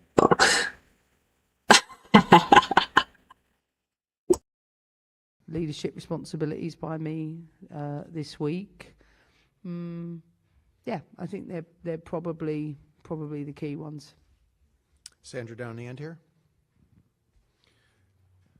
Pal's coming. Hold on, Sandra. Hello. Hi, Emma. Good morning. That's and like I said, you remember peep this. You remember how attacking third NWSL was attacking third? Now it's all like they all lost their jobs. Now they're like CBS Golasso type shit ass nigga. They got rid of all them niggas. Now, you know what I'm saying? See how they dismantled that shit? Because they need to dismantle it because they need to control the narrative. It's all about controlling narratives for America, USA Women's National Team. But y'all not going to be able to control shit because y'all ain't create shit. Y'all just masking. We got like 10 minutes. Y'all see the lineup, niggas. Y'all see the lineup. Thinking back to last year, you were so open and transparent in terms of your vision and your planning for 25 and how you wanted to utilize it. Launching the Futures Camp, kind of reboosting the U23 program and all of the things that you wanted to accomplish in that year. For 2026, with this camp and this window, the timing being so unique, how are you utilizing this one to sort of kind of propel things and map things out for the remainder of the year? And would love to also just hear your thoughts on the historic deal for Trinity Rodman, and feels like it was a long time coming for that player. Well, I'll start out with the year's planning. It's always about working backwards. No, it's about going forward. Why are we going backwards, Emma? Who told you that it's about going backwards? Who told you that lie? Who's lying to you? Why are we going backwards when we just won the World Cup? I mean, Olympics. Why would we go backwards? It doesn't really make any sense why we would go backwards after we just won the Olympic gold medal. Wouldn't we be thinking towards the future? Yeah. I'm telling you, listen to the rhetoric. They sound stupid. She sounds dumb. This is Emma Hayes, y'all's Chelsea woman. I'm like I said, and welcome to America. This ain't England. There's nobody safe, especially not no damn foreigner. She's a foreigner, and she's the head coach of our team. And the fact that a lot of Americans are giving her a pass, y'all not really Americans. Y'all not really Americans. Y'all not Americans. Y'all not Americans. Y'all not Americans. Y'all masquerade like y'all are, but y'all not real Americans. Nope. I haven't seen one real American counter Emma. Well, actually, y'all was on Emma's neck when she said that shit about Corbin Albert. And you see she ain't called up Corbin Albert no more, right? Y'all was on her neck about that Corbin Albert, Megan Rapinoe shit. And you see she ain't called up Corbin since, right? But somehow Corbin is a great player and she plays for the billionaire Michelle Kane for Lyon. Make that make sense. Just given the opportunity to play with great women. Like, I wish I was given the opportunity to go play with fucking Diani, fucking Shadwinga, fucking Marie, fucking Ada, Wendy Renard, fucking Bacha, nigga, what Mambach, nigga, I wish I was given the opportunity to go fucking play for fucking Lyon when I haven't done shit for America, when I haven't done shit in football. I wish I had the money. I wish someone believed in Nita Nita, you want a contract to go play for Lyon? You want a contract? Yeah, I would fucking love an opportunity. But only Corbin Albert archetypes get these opportunities? Shit, what? Like I said, Corbin Albert whatever I don't know what, she anti-LGBTQ, she all about her, whatever, I don't know, she polarizing, I guess. And like I said, Corbin who are they trying to appeal Corbin to? Like, who is Corbin's audience?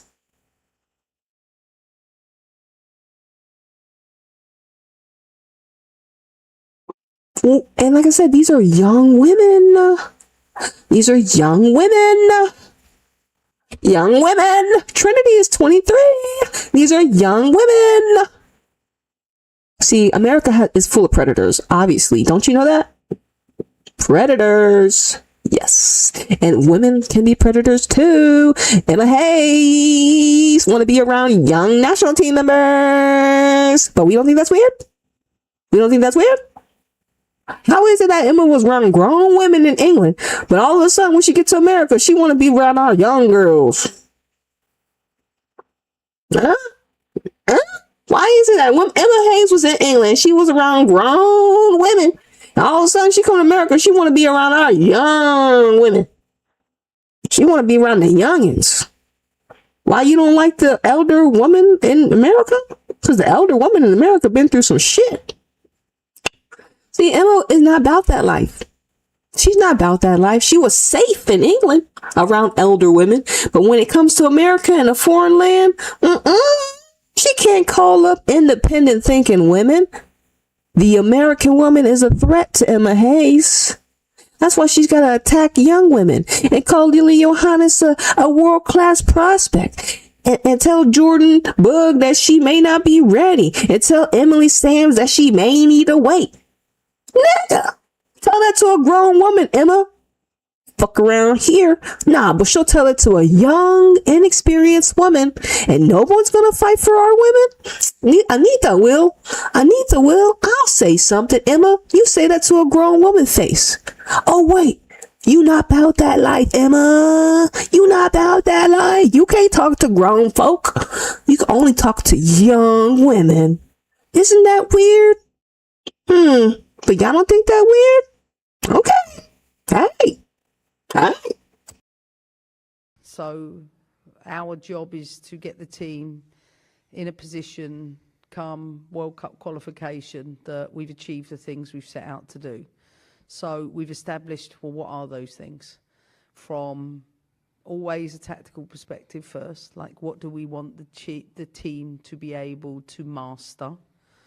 Then obviously breaking it down in the volume of interactions we have, and then the detailing around, you know, how we achieve that through our session planning, how we achieve that through our classroom stuff, how we achieve that. Got them girls in school, bro. Get them girls in school. Hey, yo, sit down and look at the board. Look at the board, women. This is how we do it tactically. Got the women in classroom settings. This is how you conduct yourself as a women's national team member now. See, they're trying to groom the next this USA team to be more marketable friendly. They can't be like the other women talking about, nigga, pay us what you owe us type shit ass nigga, you know what I'm saying? Even though they settle for 1/3, they still don't want the women to be like that. They don't want the women fighting for more money. They gotta tell them, hey, look, this is how you become a professional. See what Trinity did? Trinity did what we wanted her to do. She stayed in America. But mind you, she said she wasn't her best at the fucking final last year. And this is twice in a row she said this. But mind you, Trinity is the standard. Okay? You'll never be good as Trinity, but listen, you must conduct yourself like that. When she, like I said, Emma Hayes called Trinity, said, Trinity, we'll give you captaincy if you come in with the rest of the girls. Like you can't come in later, Trin. You're not special. You need to conduct yourself like a professional. You need to come in just like every other girls. Like, and Trinity was like, fine. And she's the captain, obviously. But Emma had to bribe fucking Trinity just to come in on time, just to become captain. That's crazy. And she told us that. I didn't tell you that. She told us that. She didn't have to tell us that. She said she called Trinity and told her she was going to be captain. Nigga, I'll cut it. I'll edit it, obviously, and make a video. She said the loud part out loud again. But, you know, what we got? 7 minutes? 7 minutes till kickoff, y'all? Y'all watching the game? I'm about to pull it up on Peacock over here. So, yes. Let's go. What do y'all think about the lineup? Let's look at the lineup real quick. Let's time out on Emma because she's... Emma's killing me with her rhetoric. All right, who we got here? Who we got? Okay, so we got Mandy McLean, Trinity Rodman, Kennedy Wesley, Tara Rudd, Ali Setnor, Lola Bonta. Shout out to our girl Olivia, Izzy Rodriguez, Claire Hutton, Baby Thompson, Giselle Thompson, and Riley Turner. So let's look. Like I said, who are we marketing to? This is the Futures Camp, which is crazy. So obviously, let's see. So this is Jordan, right? This is Jordan, y'all. This is who Jordan is. She a dark skinned girl. She a little darker. And even Christine's a little dark. You know what I'm saying? Shout out to Emma. Emma Sears, no love. Emma Sears, no love. Emma Sears, no love. No love for Emma Sears, Emma. No love. No love for Emma Sears, Emma. And what about my Houston Dash family members? Man, this looks like a lot of Michelle Kang in Washington, and this looks like a lot of, Washington Kang spirit and Kansas NFL current. Angel City sold Alyssa Thompson. Portland, fucking Paul Riley. Utah, fire Amy Rodriguez. Type team. Whatever. Y'all remember this? Yeah. Yeah. Y'all act like I haven't watched NWSL. Y'all act like I ain't been here. See, last year I didn't talk about NWSL because it was just too toxic. We had girls fainting on the bench. We got the commissioner being stupid. Oh, let me pull up my phone. Oh, let me get Peacock on here real quick. Bitch, I'm going in.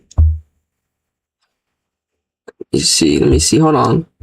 That's how I'm gonna watch. I'm gonna watch it on Peacock. In America, let me see if I can. Let's see.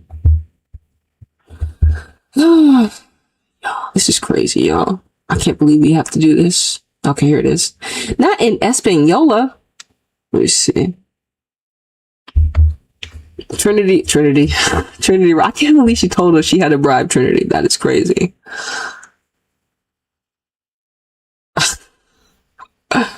Let me see, make sure. Because you know what's so funny? On Peacock sometimes... Okay, cool. I got it. Got Kristen Press. Shout out to Kristen Press.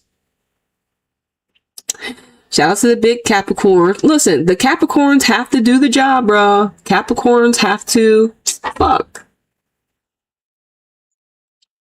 She got the shades on. Yeah, but like Kristen Press is a Capricorn, so she had to actually prove her. She's like, you know, Capricorn individuals, you know, they are the goats for a reason, okay? This shit isn't given. This shit is earned, nigga. That's the difference between a Kristen Press and some of the other archetypes. You know what I'm saying? This shit has to be earned. This shit has to be proven before you get your flowers. And we're just giving niggas opportunities because they look good. That's crazy. Shout out to Kristen Press. You know, I fuck with her. I told y'all my testimony. Huh? But Kristen Press couldn't even be out open with her girl Tobin in her timeline plan. So that's crazy, isn't it? Like, you know, even though Kristen Press is a GOAT, she couldn't even live in her truth when she was playing professional women's football and be gay out loud, like Rapinoe, at least. And Abby, at least. Look at Tobin in here. Look at her. Look at Tobin in there. They booed up there, y'all nigga. They together. Yeah. Mm-hmm. And press 155 ninja. That's a lot, man. That's a lot. Like I said, like the fact that Press has been impactful in my life, nigga, it shows you what type of archetype she is. Archetype that influence, nigga. This shit, like I said, if Press didn't score the goal, well then I wouldn't be talking about her. But she was influential archetype. This shit was proven on the pitch. And it's the difference. Players can't impact you as an individual. She impacted me. And that's the difference. They're playing the national anthems right now. You know what I'm saying? Type shit. So, you know, we still live. Let's keep going on Emma real quick. In between. So we have a clear roadmap for that. The second is this window in particular is, I've stated this before, we have a minimum of 17 possible players that I think will be in contention for She Believes that are not here. Like I said, Emma literally, we already made the live stream. Emma literally ignored all the veterans. And like I said, every time she opens her mouth, her merit is going down. Every time. It's going to continue to go down. She's literally tanking her own stock. And the only people that will believe in this are those that obviously mostly are susceptible to lies more, right? Only people that believe this are people that are susceptible to lies. Like I said, y'all remember I was for Emma. I really was when she came. I really was for Emma. See? Or no. I do remember me being for Emma.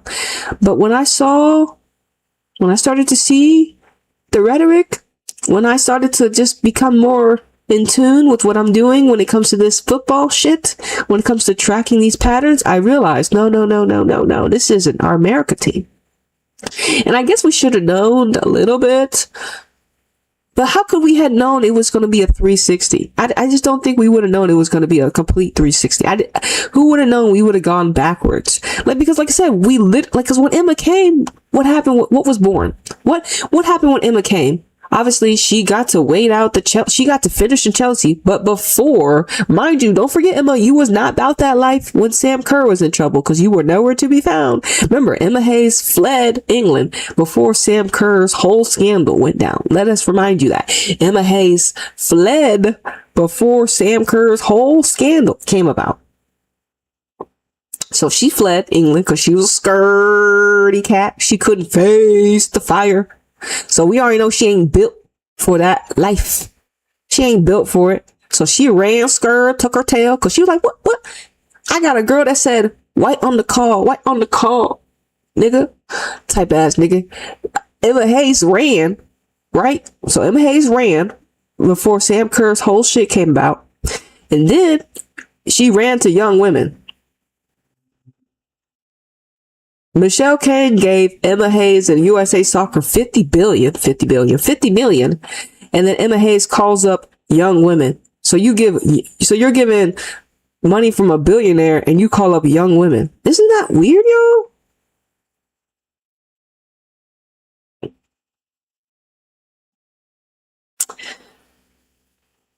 It's weird.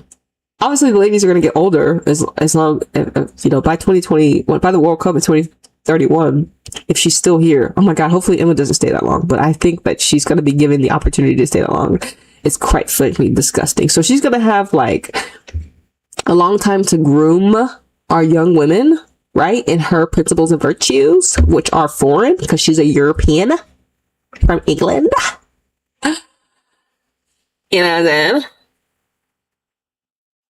Okay, so Turner's up top, Olivia Setnor, Rodman behind. We got Lola Bonta, Claire Hutton in the middle with Baby Thompson, Tara, Wesler, and Rodriguez at the back line. And then we have McLean as the goalkeeper. Emma Sears gets no love. She's on the bench. My girl Yasmin Ryan is on the bench. Corey Bethune is on the bench. What the fuck?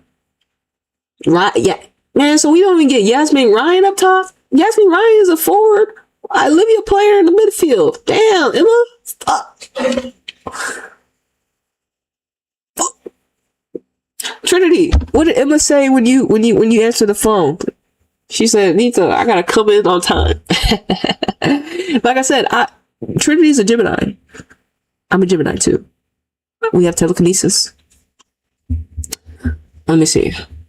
Alright, they doing a little picture thing. Alright, Paraguay. Listen, I don't really know y'all, obviously.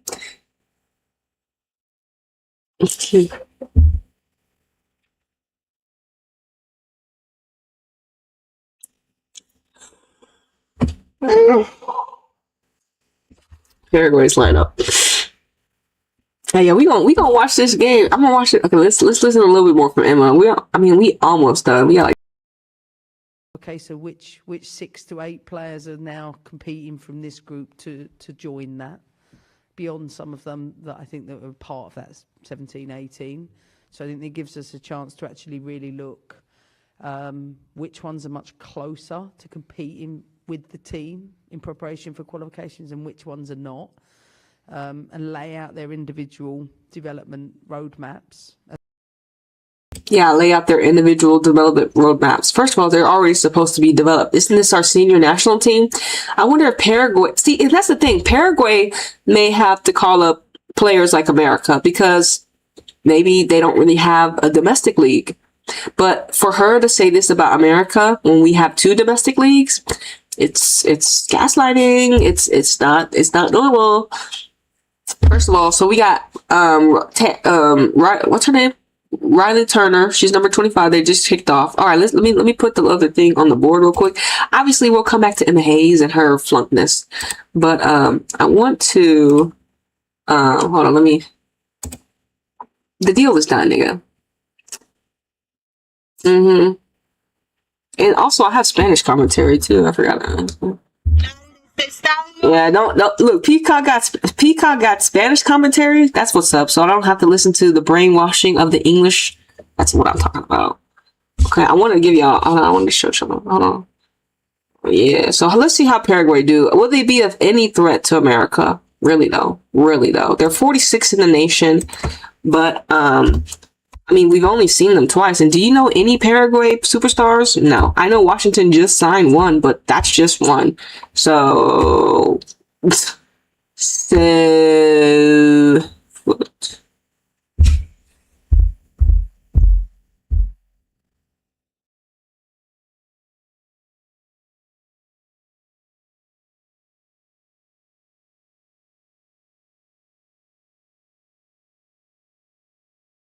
yeah, so I want to just pull up this right quick for y'all. USA. Come on. USA. Yeah, and I was so pissed yesterday. If y'all were here for my live stream yesterday, I was fucking upset.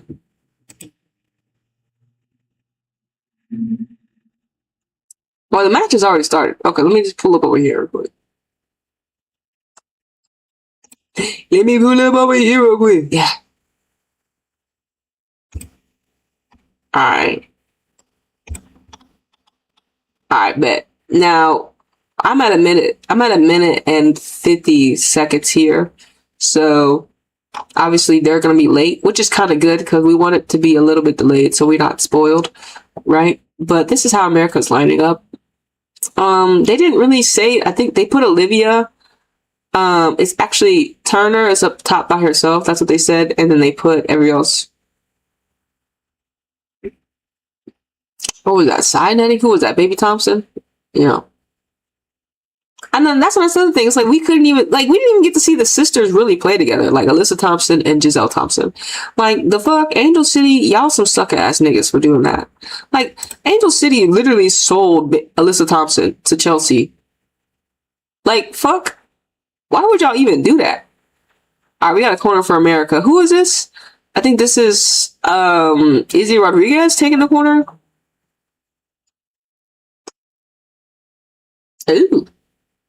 Ooh, header over the bar. Who is this? Number 4? She a little dark girl. Let's go. She got some black girls. Kennedy Weasley. But still, who she play for? I ain't never seen these girls. Like I said, first 2 seasons. She fresh out of college. Yeah, that's what you're gonna get to know. I'm not listening to commentary, obviously. I'm not listening to anything, but you can. I guess you could edit. Hold on, docs and yeah, I got none of that shit right there. Oh, okay, I don't have nothing.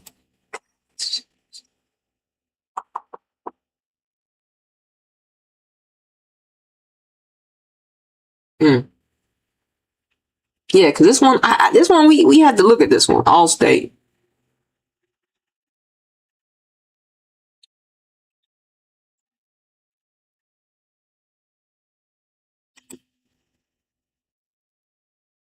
I mean, okay, well, obviously, I would imagine maybe Rodman can get a goal, right? I like Olivia. I mean, like I said, but like, a lot of these players, I mean, you don't want to wish bad on them, obviously. Who am I to be like, oh, you're not shit? But then again, y'all not even supposed to be here. Y'all really not supposed to be here.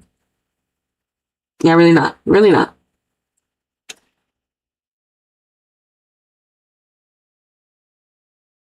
And then if I'm Paraguay, I'm like, bro, some of y'all don't let these amateur youth and inexperienced USA women's team make y'all look silly. You know what I'm saying? That's why I'm like, other federations are probably like, hey, look, man, this not even a proper American team. They making a mockery of themselves. We had who was that with the shot right there? Was that Trinity? Looked like that was Trinity with the shot. Over the bar.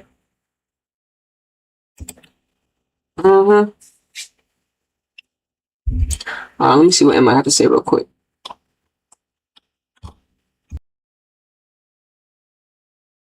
As I've said, is it 31 based? Is it 28? But also give room to players that, well, what if we've got a core group of players that we've identified as our core group, giving space for somebody to come through that, because that happens. How you have a core group, but they're all inexperienced domestically, Emma? Like the fuck? How do you have a core group of inexperienced domestic players for your senior national team? I mean, like I said, it's crazy how she tries to make herself sound logical in these conversations. And people are just, oh yeah, Emma. That's why, people just like fucking, they don't listen. They don't listen. They don't listen. They don't comprehend. They don't remember the past. They're so easily, like I said, I'm sorry. If something ain't broke, do we fix it? Was America broken when Emma came?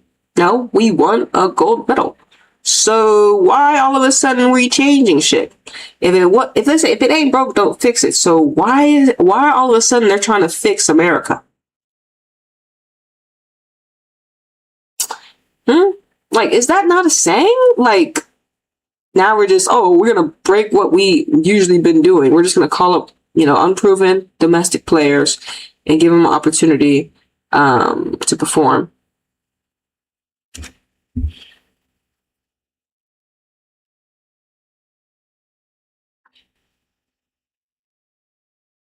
And like I said, this team is not even our best team. Obviously, this because when we get our real team, obviously, Cat Macario is gonna be here by the time. Like, because I was like, when's our actual next major tournament? Right? Is it really the World Cup? Maybe Mount Swanson could be back. Maybe we do have our whole triple espresso back. Right? Maybe we do have our whole triple espressos. Then we have the Coopers, the Johannes, the who else is in our midfield? Shit.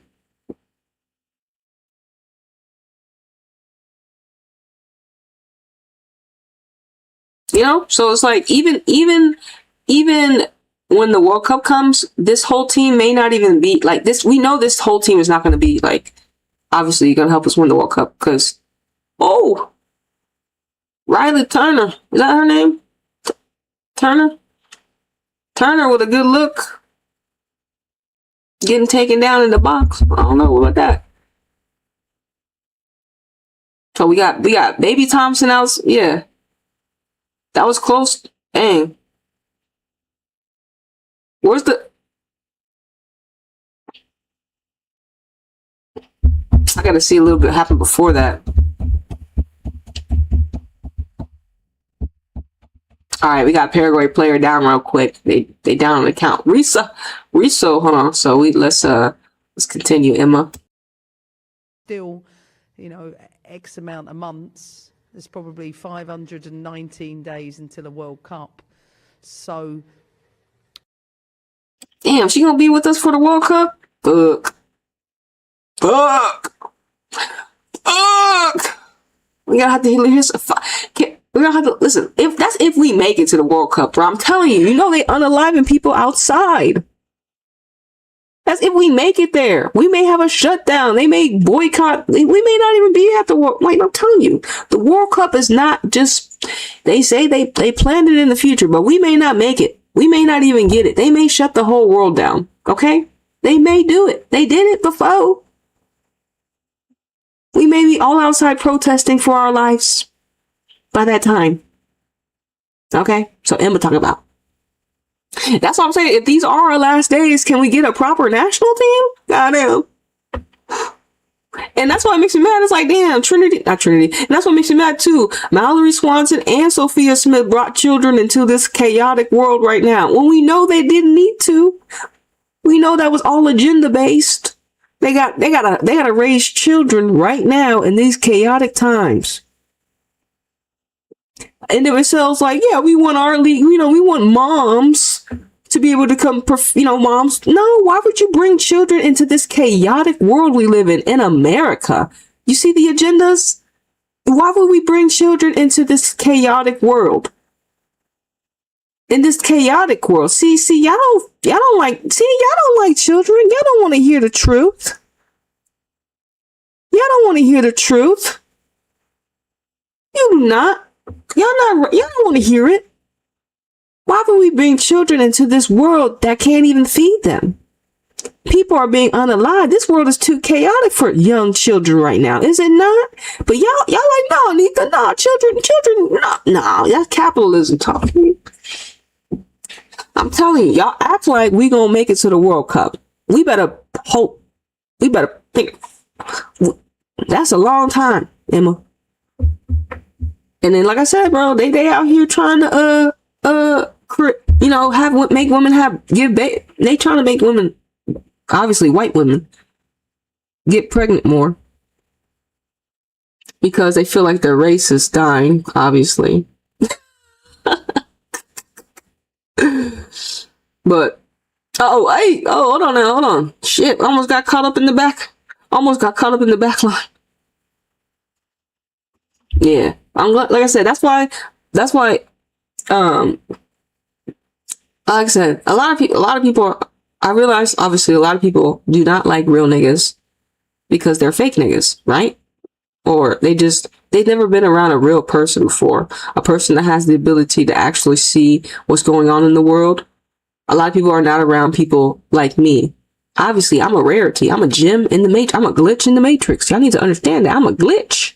I glitched the matrix open, nigga. I'm a whole disruptor. So that's why it's like, if you come across my channel and you're a women's football supporter, I mean, aren't you blessed? Aren't you blessed? Because I'm a bridge. That's what people don't realize. I'm a bridge to the other world, to the other side, to the new world, to the world of authenticity. In a world where we protect each other, in a world where we tell our women, well, okay, you're not really ready just yet, but like, give yourself a couple more seasons in the game, and then yeah, we call you up. I'm not gonna put you in the fire before your time, and then gaslight you and say, well, you need to do this better, and you're like, fuck around, you know what I mean? And then have a foreigner tell me, and then like I said, Emma's a foreigner.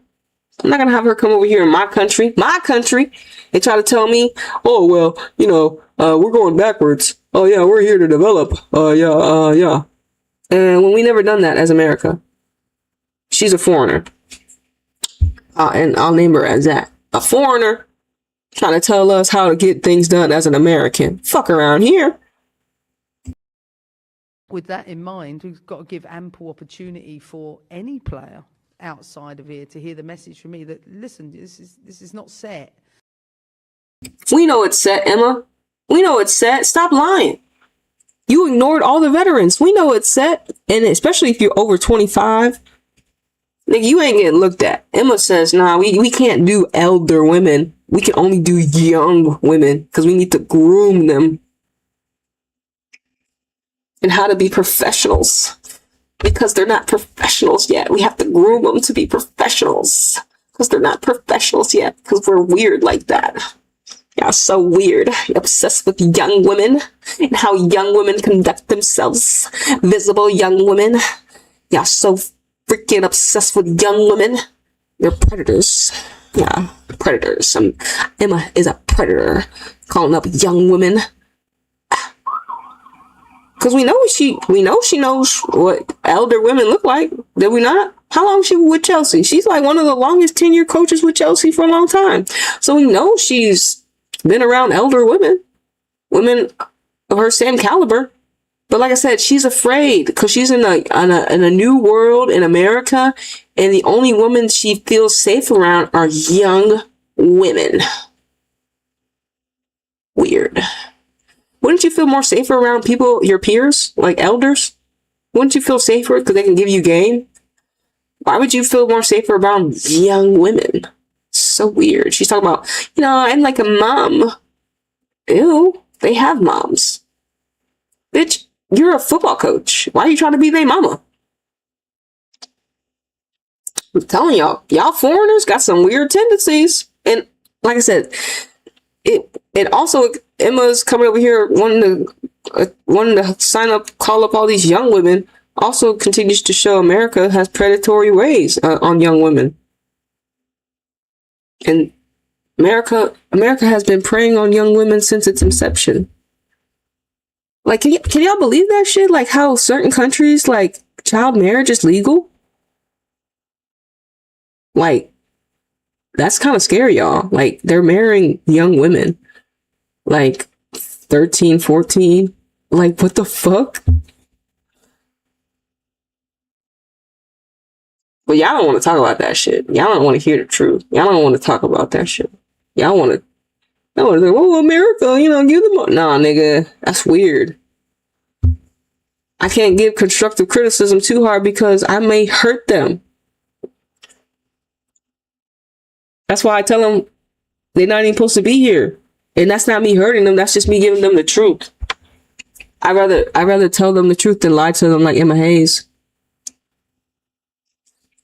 But the majority of the collective would rather lie to the women than tell them the truth.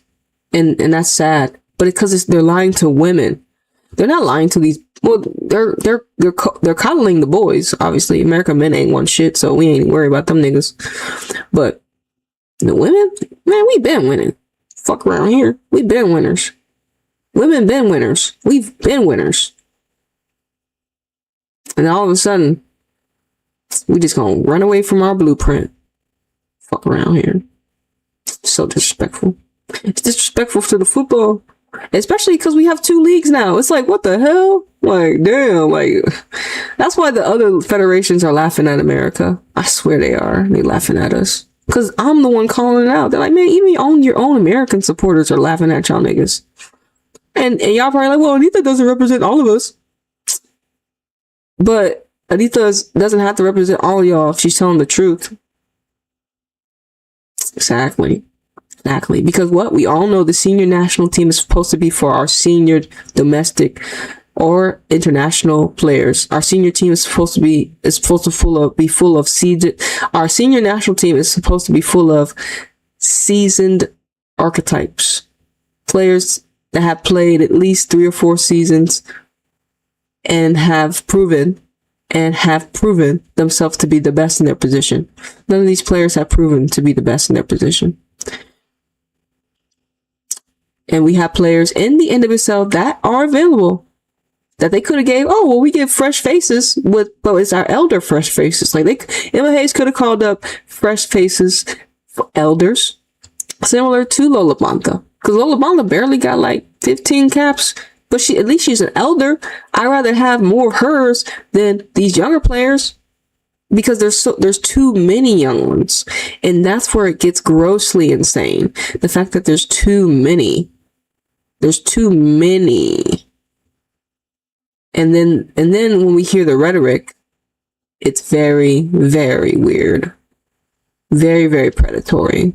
But like I said, if America can't acknowledge that men are predators and women are predators, and they're not here, y'all don't want to protect women.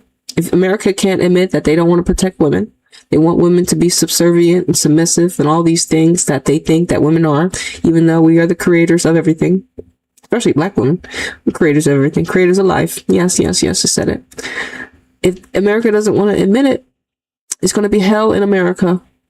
America's going to burn. Obviously, we're already burning. People are outside dying, right? Are they not? Ice outside Minnesota? Yeah. Now we got 18 minutes here. Nothing's really happening. It's just, I don't like.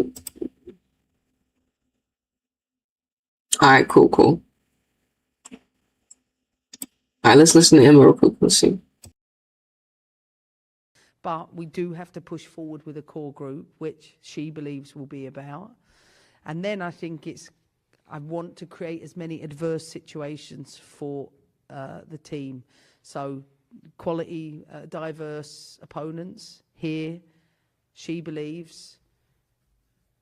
Japan's been announced, yeah? Hasn't, but tomorrow.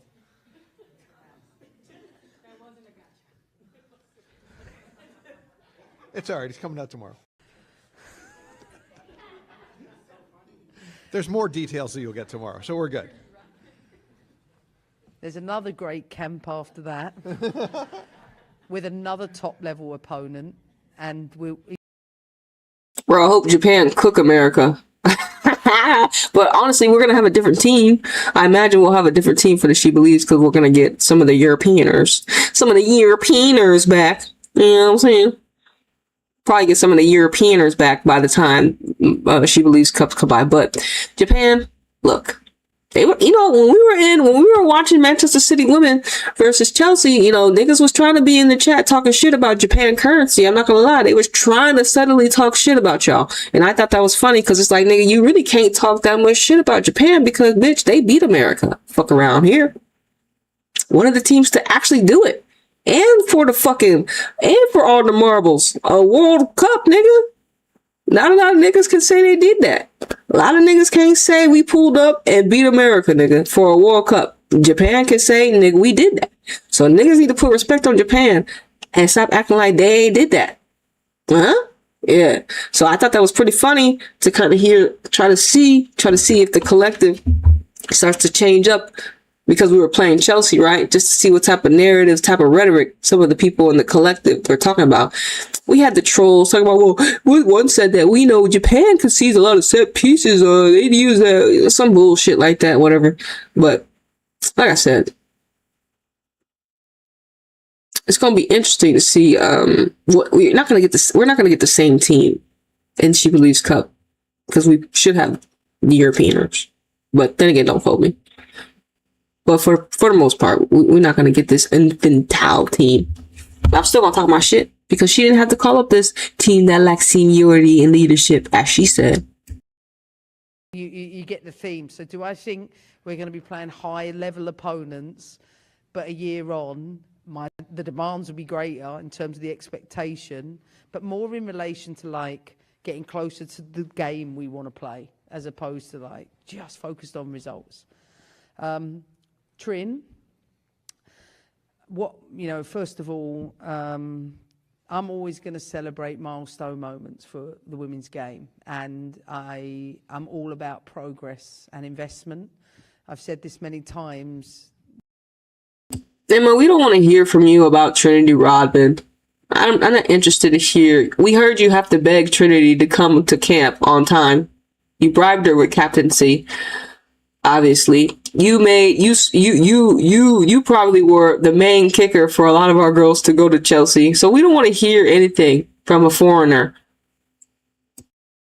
The women's game, And you fled before Sam Kerr's scandal came out. So we don't want to hear nothing from you, Emma. No, we celebrate milestones. So you only celebrate milestones and you don't stick around for the fire? How come you weren't at Chelsea when Sam Kerr scandals were going down? You fled to America. Emma, exposed. Yeah. Like I said, guys, we don't have to give Emma flowers. She's a foreigner. What the fuck? What has she done for America? Yeah, look, nigga, and like I said, what has she done for it? She hasn't done nothing for me. What has she done for America? She didn't help us win a gold medal. That was the triple espressos. She barely had like 5 matches with us. She couldn't influence the team that much. That was all triple espresso, gang. That's why they scored 11 out of 12 goals. It was all them. They carried the whole team. It was all them. So Emma is not, like I said, Emma keeps exposing herself. And this is just based upon her fleeing England when Sam Kerr's scandal, before Sam Kerr's scandal came about, and then her calling up young women. Yeah, she's weird.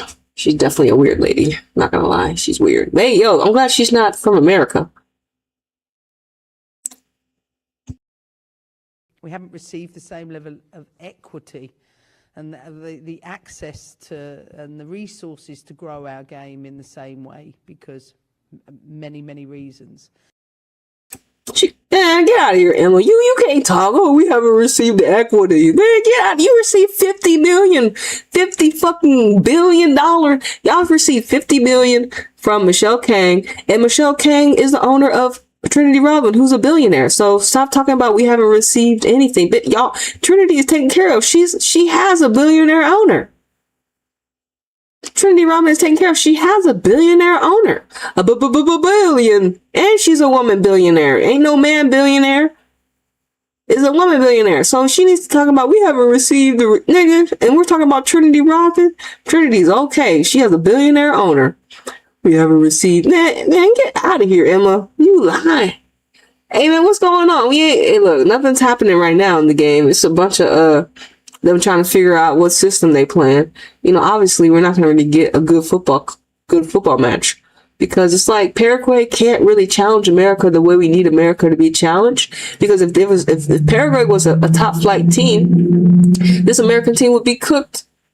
The back lines would be getting exposed. But since Paraguay is not that team, they can try to figure it out as they go. Meaning America can figure it out as they go.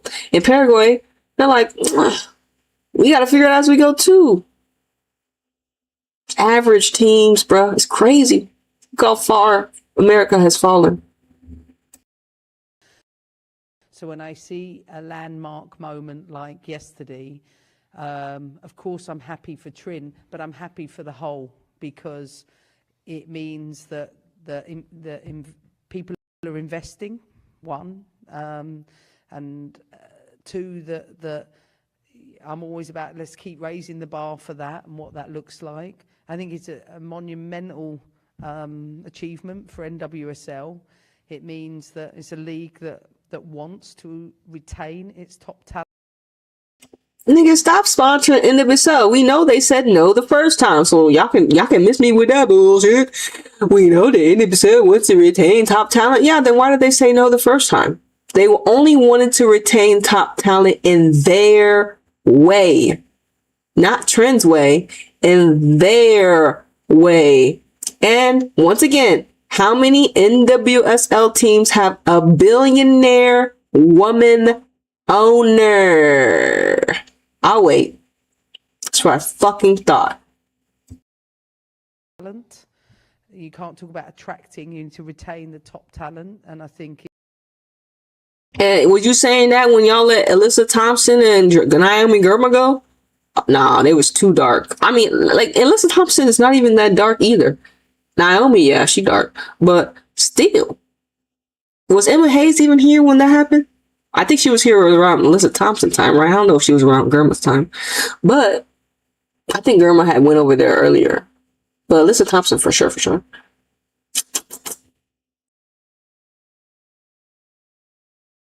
It's really fantastic for NWSL that they've been able to keep Trinity Rodman, and I think knowing that she's going to be settled and happy in Washington is going to be a win for the US Women's National Team, because, as I've always said, happiness and, you know, what they want is of the highest order to me. Look at her. She's trying to sound like a mother. That's weird, bro. You weird, Emma. You weird, bro. Weird in a bad way. Weird like in a predatory way. It's weird. Colin. Trinity, I'll give you captaincy if you come on time like the rest of the ladies, Trinity. I'm only giving you captaincy if you come on time like the rest of them. If. And now that, you know, I called up a team that lacks leadership and seniority, Trinity, you're the lady now, Trinity. Trinity like, what the fuck? Trinity don't give a fuck. Trinity out here living her best life, I'm telling you. Trinity, she got her boo thing, nigga. He a tennis star. She's a soccer star. She's doing her thing. She like, hey, nothing, you know what I'm saying? Trinity, she doing her, nigga. She ain't worried about America like that. She's just trying to live her best life. That's why it's like, she didn't want to leave. I was like, once I saw that she was all booed up and everything, I was like, oh yeah, she definitely trying to stay. She ain't trying to leave. And like I said, she told her she didn't want to leave. She said she wanted to stay when they drew up the first contract. And then she was disappointed that they said no. And then all of a sudden, oh, it's a great accomplishment. America was able to keep her. Oh yeah, bitch. We should have been able to keep her before. Y'all should have been able to sign Trinity before December. But y'all was on some fuckery, aka NWSL was on some fuckery, because Trinity is a player that y'all can't pay her wage because she's not a system player. You know what I'm saying? She's a player that y'all can't cap, but because she's from America and she wants to play in America, you know, you had to make it do what it do. Anyways, it's still 0-0. Ain't nothing happening. I don't know what they got going on. Paraguay not attacking, nigga. I don't know what the fuck. You know what I'm saying? And like I said, imagine if Amy Rodriguez was still the Utah Royals coach. Actually, I would be more of a fan of Ali Setnor because it would be her archetype. But since NWSL fired Amy Rodriguez, Ali Setnor got traded to NFL Kansas City Current. I can't really fuck with her like that because I feel like she's more of an image now. Amy Rodriguez signed her for a reason. And then they fired Amy Rodriguez. For what? Makes no sense. Don't forget they fired Casey Stoney when she was at a funeral. NWSL, they did that. Yeah, that was toxic jealous, obviously. Toxic jealous. Hi, Emma. Forgive me, my voice is still coming back. Just to piggyback off of that a little bit, you talked earlier this week about the legacy of the United States Women's National Team. So this is twofold. One, tomorrow's game, we're honoring Kristen Press from Los Angeles. Obviously, you didn't get to coach her. I believe you may have coached against her once or twice. But can you talk a little bit one about her impact, but two about the impact of the last generation and which lessons you really want this core group of young players What was to the take. last part? Sorry. What lessons from the previous generation do you want your current group of players to take forward? Oh, this is actually, that was a proper question because it's gonna see what Emma's gonna what rhetoric she wants the future. That's a good question. Actually, that's a good question because I want to see what Emma has to say because I want to know if she gonna tell the truth or she gonna lie. Well, I'll probably start with that because that's always my starting point. Like, what do we build off? So even when I was talking about the Trinity Rodman announcement to the team today, I talk about it in relation to the history of the program and the milestones. So I think, you know, when I think of Kristen Press and how well travelled her career was, I think she had to do that in the backdrop of maybe not it being a little bit harder to make a US women's national team player. Whereas I think in this day and age, there is more freedom to move or more opportunity too that comes with that because the game has grown. So I think of Kristen Press as somebody who, you know, pioneered in some regards to play abroad, to go and do different things, but at the same time, I've said it many times. There was so much about her play that I used to watch, and I was like, she's such a difficult player to go up against. You know, she's not going to be a traditional 9 in the sense she plays in spaces really, really well. She's really, really difficult to mark, and she turns up and faces you in areas. You know, she was one of the most threatening players in the world, driving at a player, and her final third play. I was always a big fan of her play, so really delighted to honour her. And I know I shouldn't say this, but I'm one of the biggest fans of the US Women's National Team, even though I'm the coach of this team. So when whomever it is being celebrated, like, I feel like I get the chance to honour that and celebrate that as well. She didn't answer the question. She asked her, what did you want this generation to take from the prior generation? All she really said is like Kristen was well traveled. Oh, what? All she said a whole bunch of fuck shit. Oh, Kristen was well traveled and she played in pockets of space. That's it? That's it? That's all the prior generation left us was Kristen was well traveled. Emma couldn't even answer. She talked about, well, I'm a fan of America. No, you're not. Then you wouldn't be doing all this fuck shit. You're not a fan. You a liar. You cosplaying. Like, I tell her, she cosplaying that for a white woman, and y'all just eating the shit up.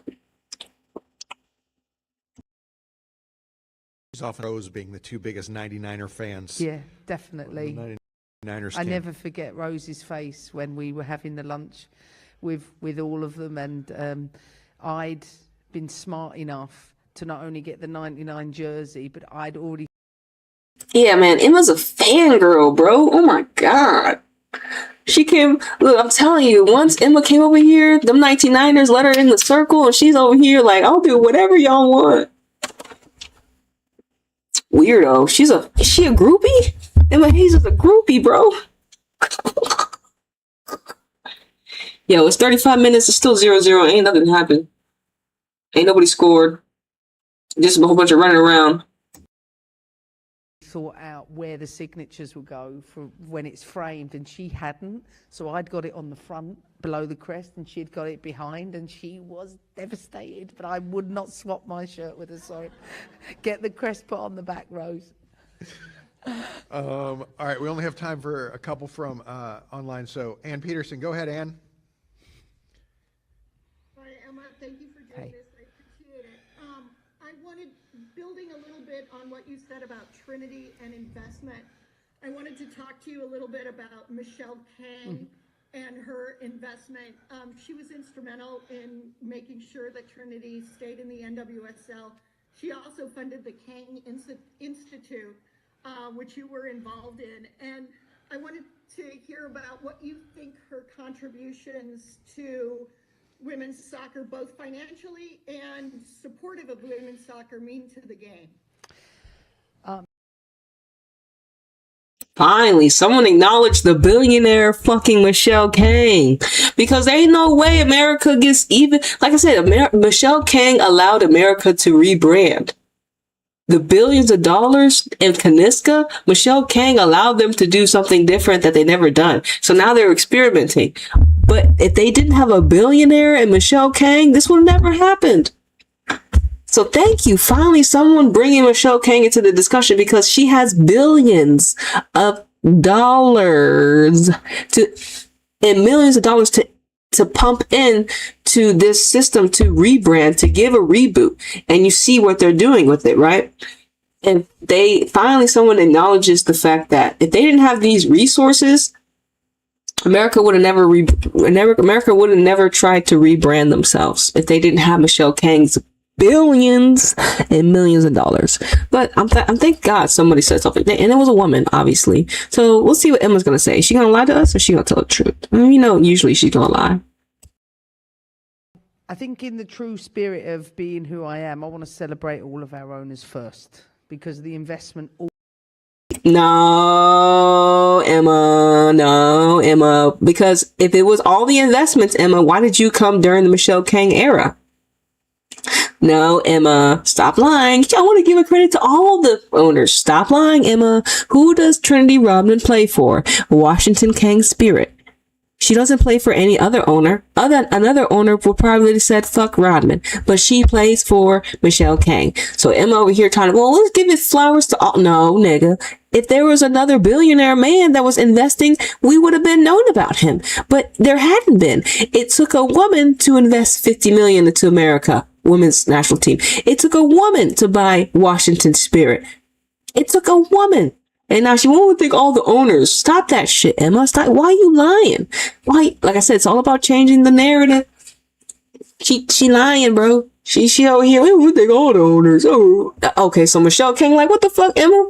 Michelle Kang like, Michelle, you hear her talking? Well, I think all the owners, when it was your billions, it was your millions of dollars that allowed Rodman to stay. It was your 50 million that invested into U.S. women's soccer. Michelle Kang probably like, well, I don't really care, but I feel where you're coming from. But yeah, look at Emma trying to like, well, let me thank everybody. Let me be justful. Oh, Emma, stop it. All of our owners commit to, and I've.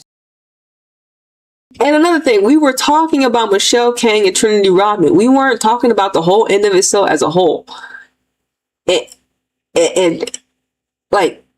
she talked about women's football, but it's just like Michelle Kang has 3 different leagues. 3 different teams as well in different leagues. And y'all, you can't just stick on Michelle Kang. Y'all don't want to give Michelle Kang her flowers. I don't know. I don't really fuck with Michelle Kang like that, but she did put everybody on notice. She was the first billionaire. Be like, nigga, man, I need to look. Everyone was afraid to invest in women until Michelle Kang came. I'm telling you, that's why. And who is Michelle Kang? Another Jimmy, another Gemini, Michelle Kang. We crazy genius. Michelle Kang's a Gemini. Crazy genius. It took a billionaire Gemini to influence the whole realm of women's football. I'm not surprised. Imagine what I would do with $1 billion as a Gemini archetype. Look at the president. The president's a Gemini. Man, it seems like there's some crazy Geminis running around, but there's a truth teller Gemini named Anita, but obviously she's black. People don't like that. And that's a fact. Said this too, is that you know that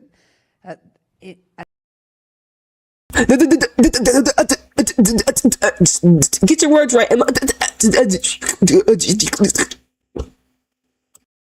as the sport that's growing in its infancy, they have to invest a lot.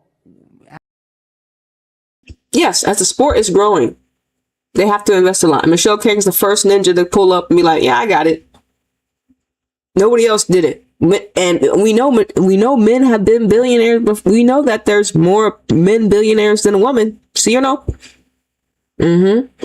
But no man billionaire had invested yet until Michelle Kang put all y'all niggas on notice. Gemini archetype gang. Gemini did that. Gemini mentality. Gemini did that. Jimmy, put some respect on Jimmy gang.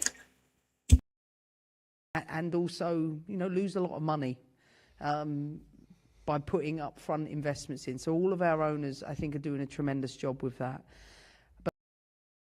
Lies. But I think when it comes to Michelle Kang, I don't think I've ever met anybody quite like her. Not just in terms of her commitment to invest in the women's game in the way that she has. Easy to look at the dollars that are being put in by her, but actually, if you meet her and you get to know her, she's so passionate about women's football. She just got into the game. Michelle Kane just got into the game. But it's easy to look at the millions of dollars because that's what women's football needed. Women's football needed a billionaire. Women's football needed a Michelle Kane. Women's football needed a Michelle Kane to actually put some money into it. No one else had invested into the women's game like Michelle Kane. And then she's a billionaire, y'all. No one had the ability. No one was doing that. Not a man. That's for sure. Not a man was doing it. Not one man had invested as much as Michelle Kane has done. Not one man. Not a man. Not a man. It was a woman who did it. And so Emma trying to be like, well, it's not about the money, but it is. It is. Because y'all wouldn't be able to rebrand if Michelle Kane didn't give y'all the money. And Kaniska, all this is all coordinated. The cult. Michelle Kane was allowed America to do a reboot because of her millions of dollars. And Michelle Kane really don't give a fuck about soccer, nigga. She over here a billionaire, nigga. She trying to create a monopoly. She ain't worried about it like that, nigga. She just new into football, nigga. She didn't even know America. You remember the story she told us? She was at some cup and she didn't even know America. And then when she started to find out, like, oh, hold on, y'all need some money. Shit, she had to buy 3 football clubs, invest $50 million over here, $25 million over here. She already had Kaniska. Nigga, she had to throw out the cash, nigga. She had to get so much shit to get where she is right now. And this is all off of her other investments. Michelle Kane don't fuck with football like that. She's just a beneficiary because she's the first billionaire to ever invest into women's football. And then you see what they done after we get a real investor, maybe not even, because Michelle Kane shouldn't have let USA do this little fuck up shit, but she don't really care about America like that. She never cared. You know what I'm saying? She didn't, she not like, she just knew she came in at the right time, but she don't really care where her money goes. She a billionaire. And then if she did care about where her money went, she wouldn't allow America to do this reboot. But if they reboot benefits Trinity Rodman and her team, shit, I'd be down for the cause. She was like, well, in the contract, I need to make sure that my girls are the stars of the USA team. And that is who? They got Tara's on the field. I think she's a Washington Spirit player. Obviously Trinity, Corey Bethune. You know what I'm saying? Look at all these agents. They just signed that Paraguayan girl. No wonder Paraguay pulled up. You know what I'm saying? Like Michelle Kane's like, well, if I am going to invest, I want my team to be the face and the most influential club for the national team because I did put all the money in it. So I can see it if that's what it is. Well, yeah, I would too. Niggas like fuck around here. I got the money to splash on everybody. That's why I'm like, all right. That's why I'm excited. Because I'm like, who else is going to battle Michelle Kane? Because if there's not no more billionaires in the world, especially women, well, we're out of luck. And that's why it's like, I need to get a billionaire. Or I got it. Well, not even Michelle Kane. Why do we? I'm not going to blame Michelle Kane, but she's a woman billionaire. But we got billionaires, but we got people homeless and in poverty in the world. But we got billionaires, that's for sure. But, I'm not going to blame Michelle Kane because she is just one woman billionaire. There's many men billionaires, obviously. But who is a billionaire when people are hungry outside? Why are you a billionaire when there's people starving? How did you accumulate all the wealth when people are hungry? So you're not really trying to give your money away. Exactly. Y'all run away. Run, niggas. Run. I want y'all to run because y'all don't want to hear the truth. I need y'all to run.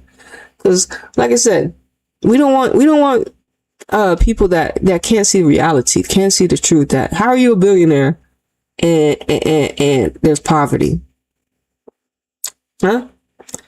Yeah. Okay. But like I said, that's why this whole world's a stage. We got people starving at home, but we got billionaires that can invest 50 million to U.S. soccer.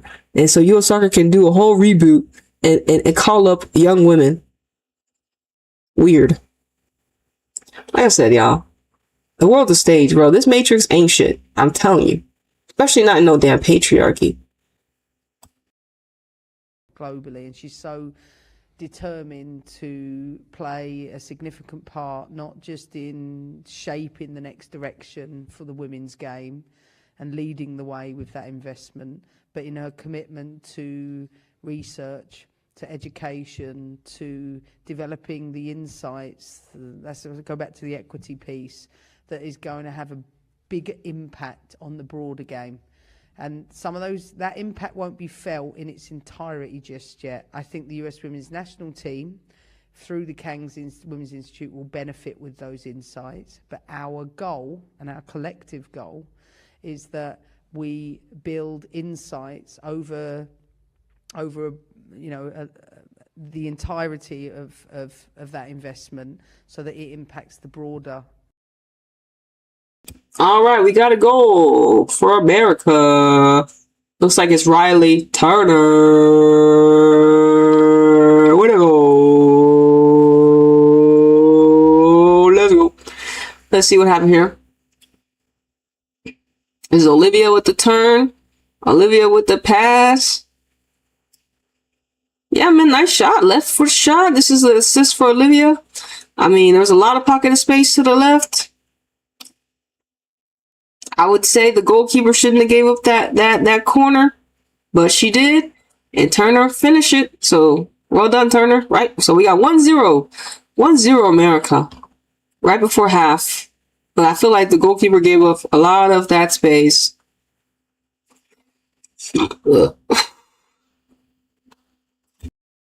Landscape, and in our mind, we think about Project 31. And we think about the legacy of 2031 and what could that look like as a nation that has always led the way. And we don't want it to be just about performance on the field. We want to be able to give the right insights to support keeping young girls in the game, to keeping women in the game, whether you coach, whether you lead, whether you administer, whatever, to share what we think might be the important things. I don't know, for a HR team, if you want to keep women in the sport in some capacity, but most importantly, positioning all of it through an entirely female lens, but backed up with empirical research in and around all of the things that really, really matter. So that for me will be the true legacy of that investment, is what are we leaving behind beyond just those at the elite? Yeah, blah blah blah blah blah blah blah blah blah. Yeah. She a fangirl, fam. She talking about the legacy. She couldn't even tell us what she wanted this group to take from the prior group. She couldn't even give us that, but she knows what to do in the future. Fuck around here. If you don't know what the previous people did, and you can't even give us a actual verbiage, actual words, she couldn't even give us that. She couldn't even tell us what the last generation gave this future generation. What is the message that the past generation you wanted to give this generation? All she said was Kristen Press was well traveled. That's it. That's it. That's it. That's it. So surface level. So, and like I said, mediocre. Like I said, Emma Hayes, you are weird. We only have time for one more because we got to get everybody in the mix zone. So we'll go to Jonathan Tannenwald. Go. And all these men, stop. All these men get questions to Emma. So like I said, we all know it's weird. Go ahead, JT. Excuse me. Thanks, Aaron. Hi, Emma. Hi. I saw your post a couple days ago about Pat Summit, and having worked with her a little bit in the past, I'd like to think she'd be interested in your work as well. But I did want to ask you another question about Trinity Rodman. In the days since you found out that the deal was done, and I think we all know it. For the team every day. I think when it comes to a weight off of her shoulders, I think Trin's been clear on what she wanted. I think she, you know, the conversations her and I have probably had is that she does care the impact of the game beyond herself. She does appreciate that being a role model for the sport, and she wants to do that in America. I ain't never heard Trinity say that, but because she don't have to, she just got to play. Y'all the ones that want Trinity to be like this. Y'all the ones that are pushing Trinity to be like that. Trinity could just exist and she already has influence. Y'all the one that are trying to shape her and groom her into something that she's not. You're the one that had to call her, be like, well, Trinity, I'm going to give you captaincy if you show up at the same time as the other girls. You have to show leadership, Trinity. You can't just show up when you want to. You have to show up at the same time. She had to bribe leadership role to Trinity Rodman, because she called Trinity and said, hey, I'll give you captaincy if you come at the same time, if there were stimulations, if talking about, well, she wants it. No, y'all are saying, well, you could do it if yeah. Fuck out of here, Emma. I tell y'all eat, like I said, all y'all niggas that eat this shit up, I mean, y'all are not true USA Women's National Team supporters. And I don't want you in my camp, that's for sure. Because you don't stand on nothing. You fall for everything. All y'all niggas fell for it. All y'all niggas fell for the okie doke. It's okay, though. It's okay, though. Not all y'all are built like it. It's okay. When we look out in the world and we see how y'all reacting, responding to ice, we all know y'all not built to last. Y'all are not built to last. Y'all are easily susceptible, and y'all get in line for anything. I'm sorry. That's just y'all. That's what y'all continue to showcase us. Y'all not built to last. Y'all can't handle adversity. Anything that's changed, anything that's ready to change, y'all ready to get behind. Y'all been programmed to be followers and not leaders. I'm not surprised, because it could never be a nigga. And she wants to elevate the NWSL, as do all the players. And she recognizes that being in the spotlight, comes with that. But I think if you see with the maturity of and handling of the press yesterday, I haven't told her this yet, but I was like, you know what, you're really growing up. Man, Emma, Trinity don't see you as a mother. She do got a white mama though, but nigga, you're really growing up. This is our senior national team. She's talking about Trinity Rodman. You're really growing up. This is our senior national team. You're really growing up. Infantilization of young women. Emma, you are weird.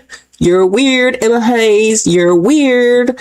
Emma calls up a team that lacks maturity and seniority because she feels more comfortable around young women. It's so weird. So weird. She's talking about she's going to develop them in the classroom. So weird. But all y'all just think this is normal because y'all are cool with people preying on women.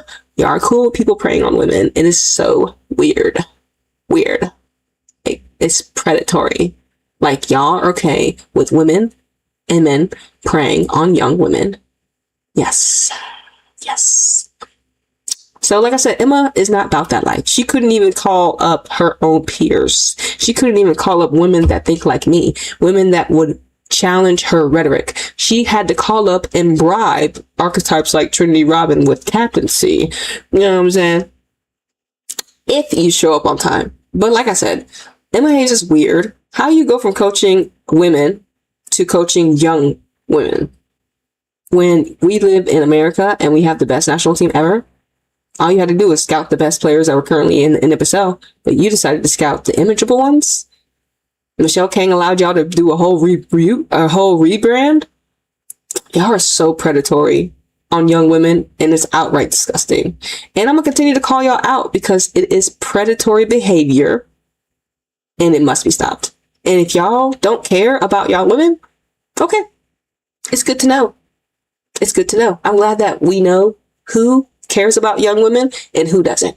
I'm glad it's good. I'm glad y'all know. So when it gets said and done, we know who cares about young women's safety and we know who doesn't. Yes. Yes. Yes. And America doesn't. America doesn't care about its young women. America does not care about its young women. They want to prey on its young women. Yep. And that's some sick ass shit. Epstein Island, everyone. Y'all act like we don't live in America. Yeah. Yeah, whatever. I know y'all don't want to hear it, but this is the reality of it. How can we have an Epstein Island where they attract young children and we have an infantile U.S. women's national team? How does that not go hand in hand? Well, they're not being forced against their will. Thank God. But they are being bribed with captaincy, visibility. Like I said, y'all niggas think this is normal? I think it's predatory. And I think it's dangerous because it shows a reoccurring pattern. America, the world, does not protect young women or children.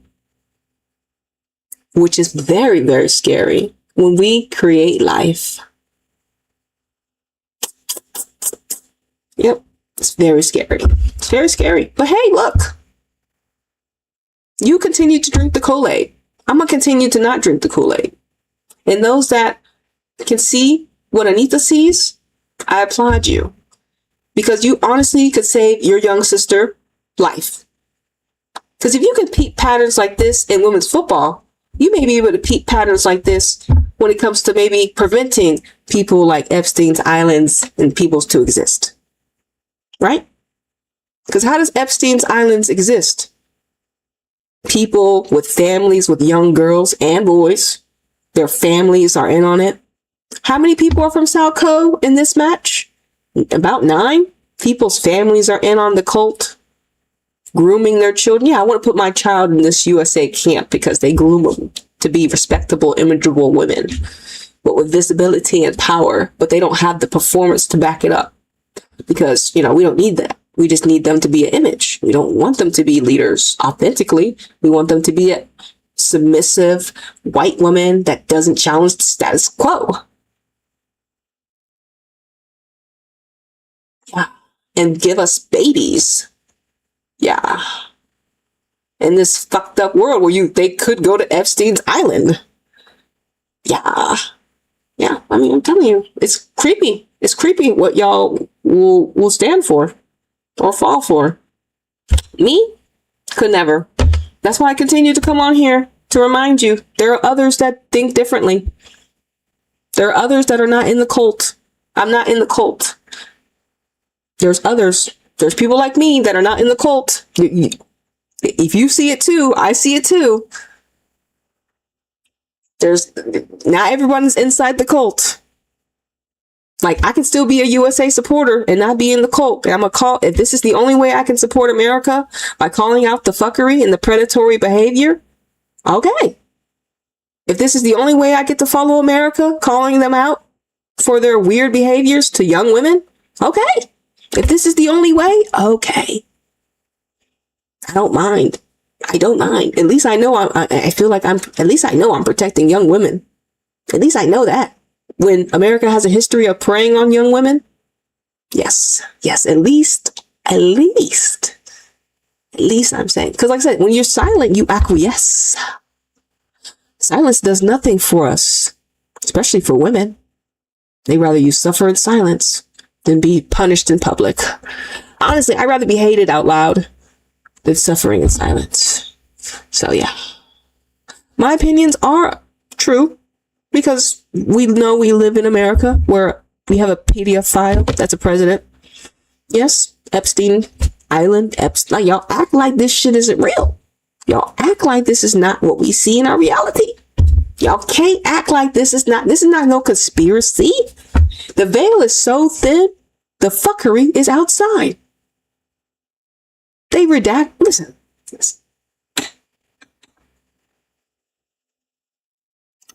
It's disgusting how y'all show that y'all don't want to protect y'all's young women. It's disgusting to see y'all do not care. Even y'all's women that look like y'all. You'll put them in harm's way for men and women to prey upon them. Yes, it's disgusting. But like I said, a lot of y'all, I'm learning a lot about white people and how disgusting y'all actually already are, because y'all are outright disgusting. Epstein Island, that is, y'all fucking on kids. That is some crazy shit. A lot of those people fucking on kids in Epstein Islands are whites. Y'all are weird. Y'all are fucking predators. Y'all are fucking on kids, unaliving kids, getting off the kids. Y'all call up kids. Predatory. Predatory.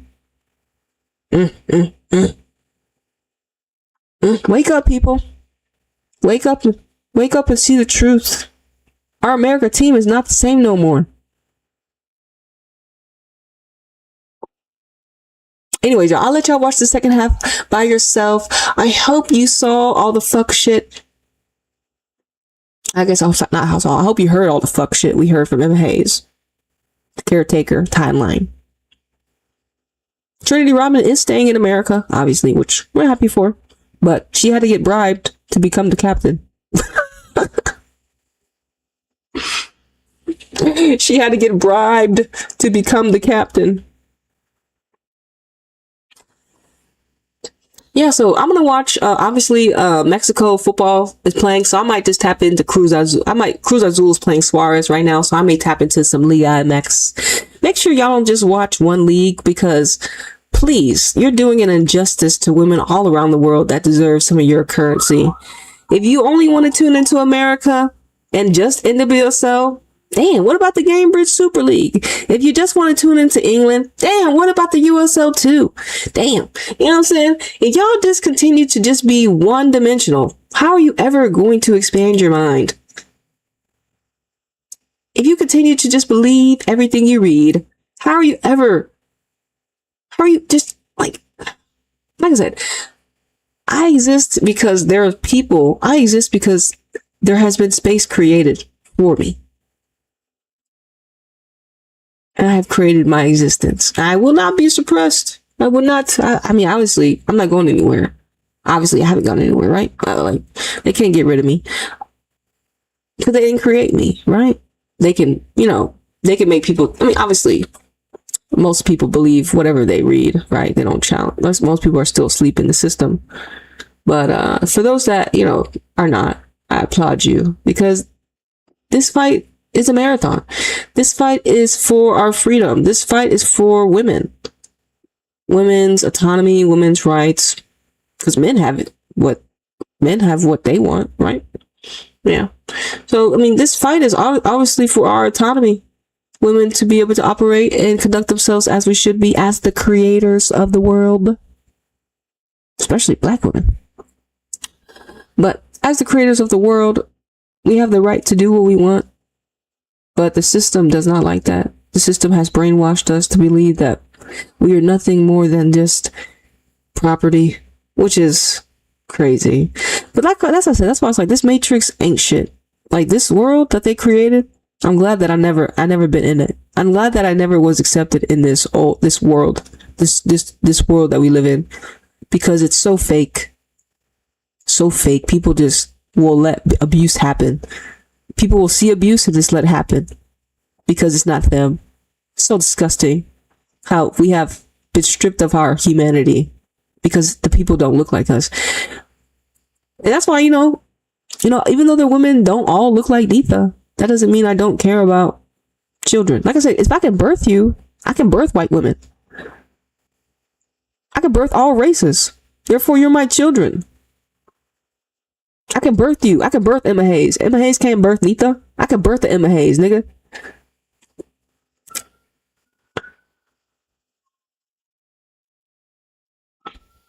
Man. I hope y'all staying warm, because apparently they created a weather control to people who go outside in the economy and buy stuff for fear, because they said that, people didn't spend money in the Matrix on the Matrix holiday of Christmas.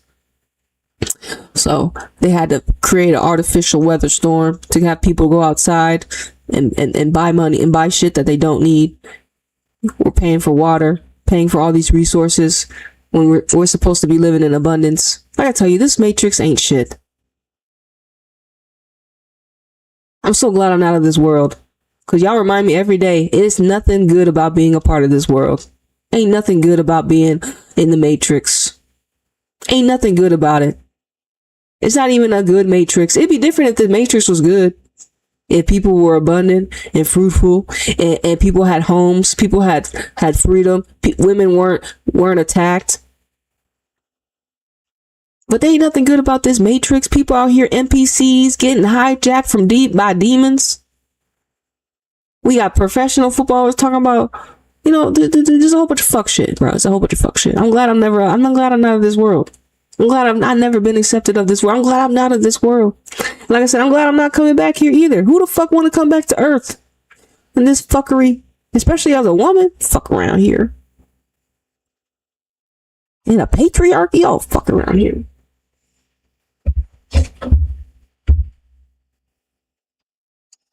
Hey man, look. I ain't got. I'm about to step away. I'm about to go watch some football. But anyways, y'all already know what the deal is. I already know what the deal is. Let me see right here. See. Oh shit. Hey Emma, hold on. Shut up, Emma. Yo, the deal is done. Trinity Rodman stays in America. Happy for your girl. But the shit ain't changed, nigga. We still got the Caretaker timeline, nigga. Fuck around here.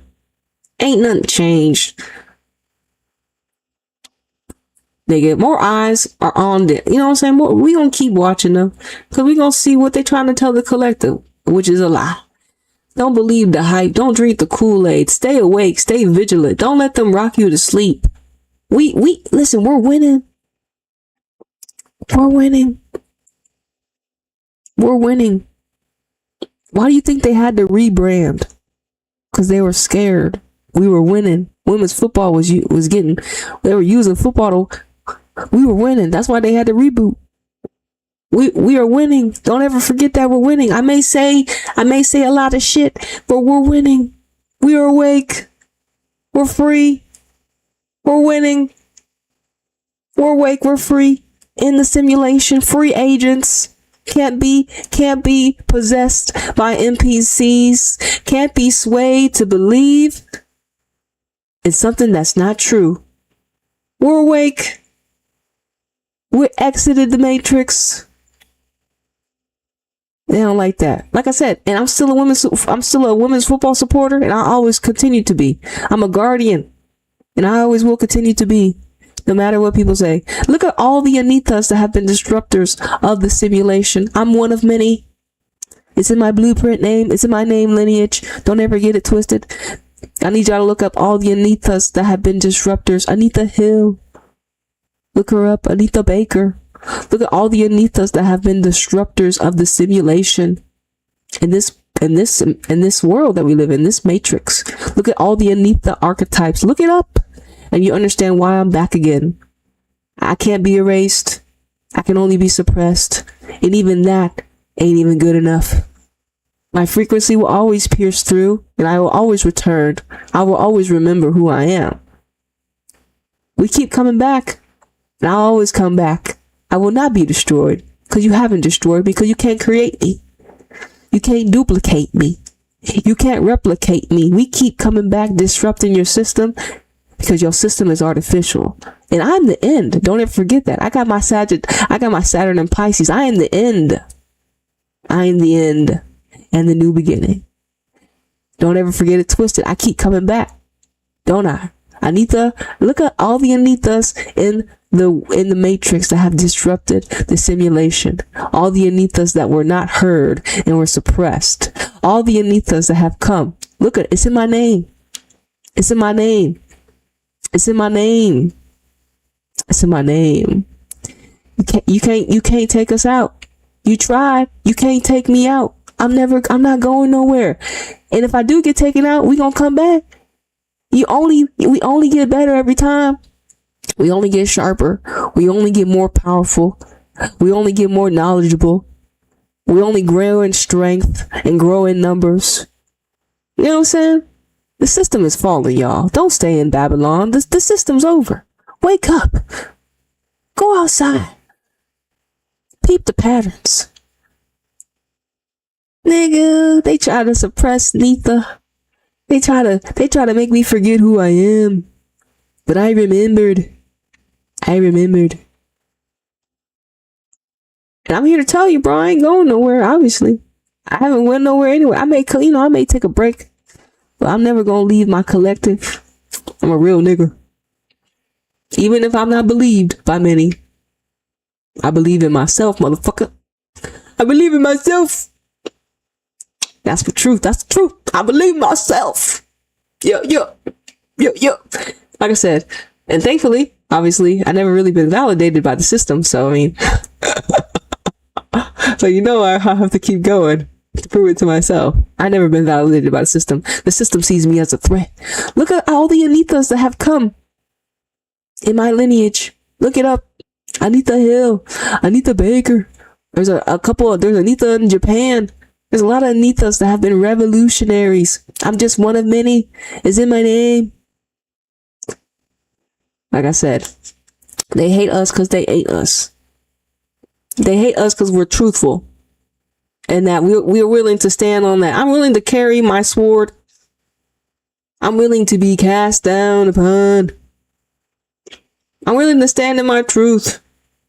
I'm willing to tell the collective the truth. No matter how silly they say I may look, no matter how radical or stupid or delusional or that that people tell me that I am. No matter how, at least I'm not a PDF file. At least I don't go to islands where people unalive children and touch children. Yeah? But even that's not a threat because the system feels like that's safe. That's actually normal because y'all are weirdos.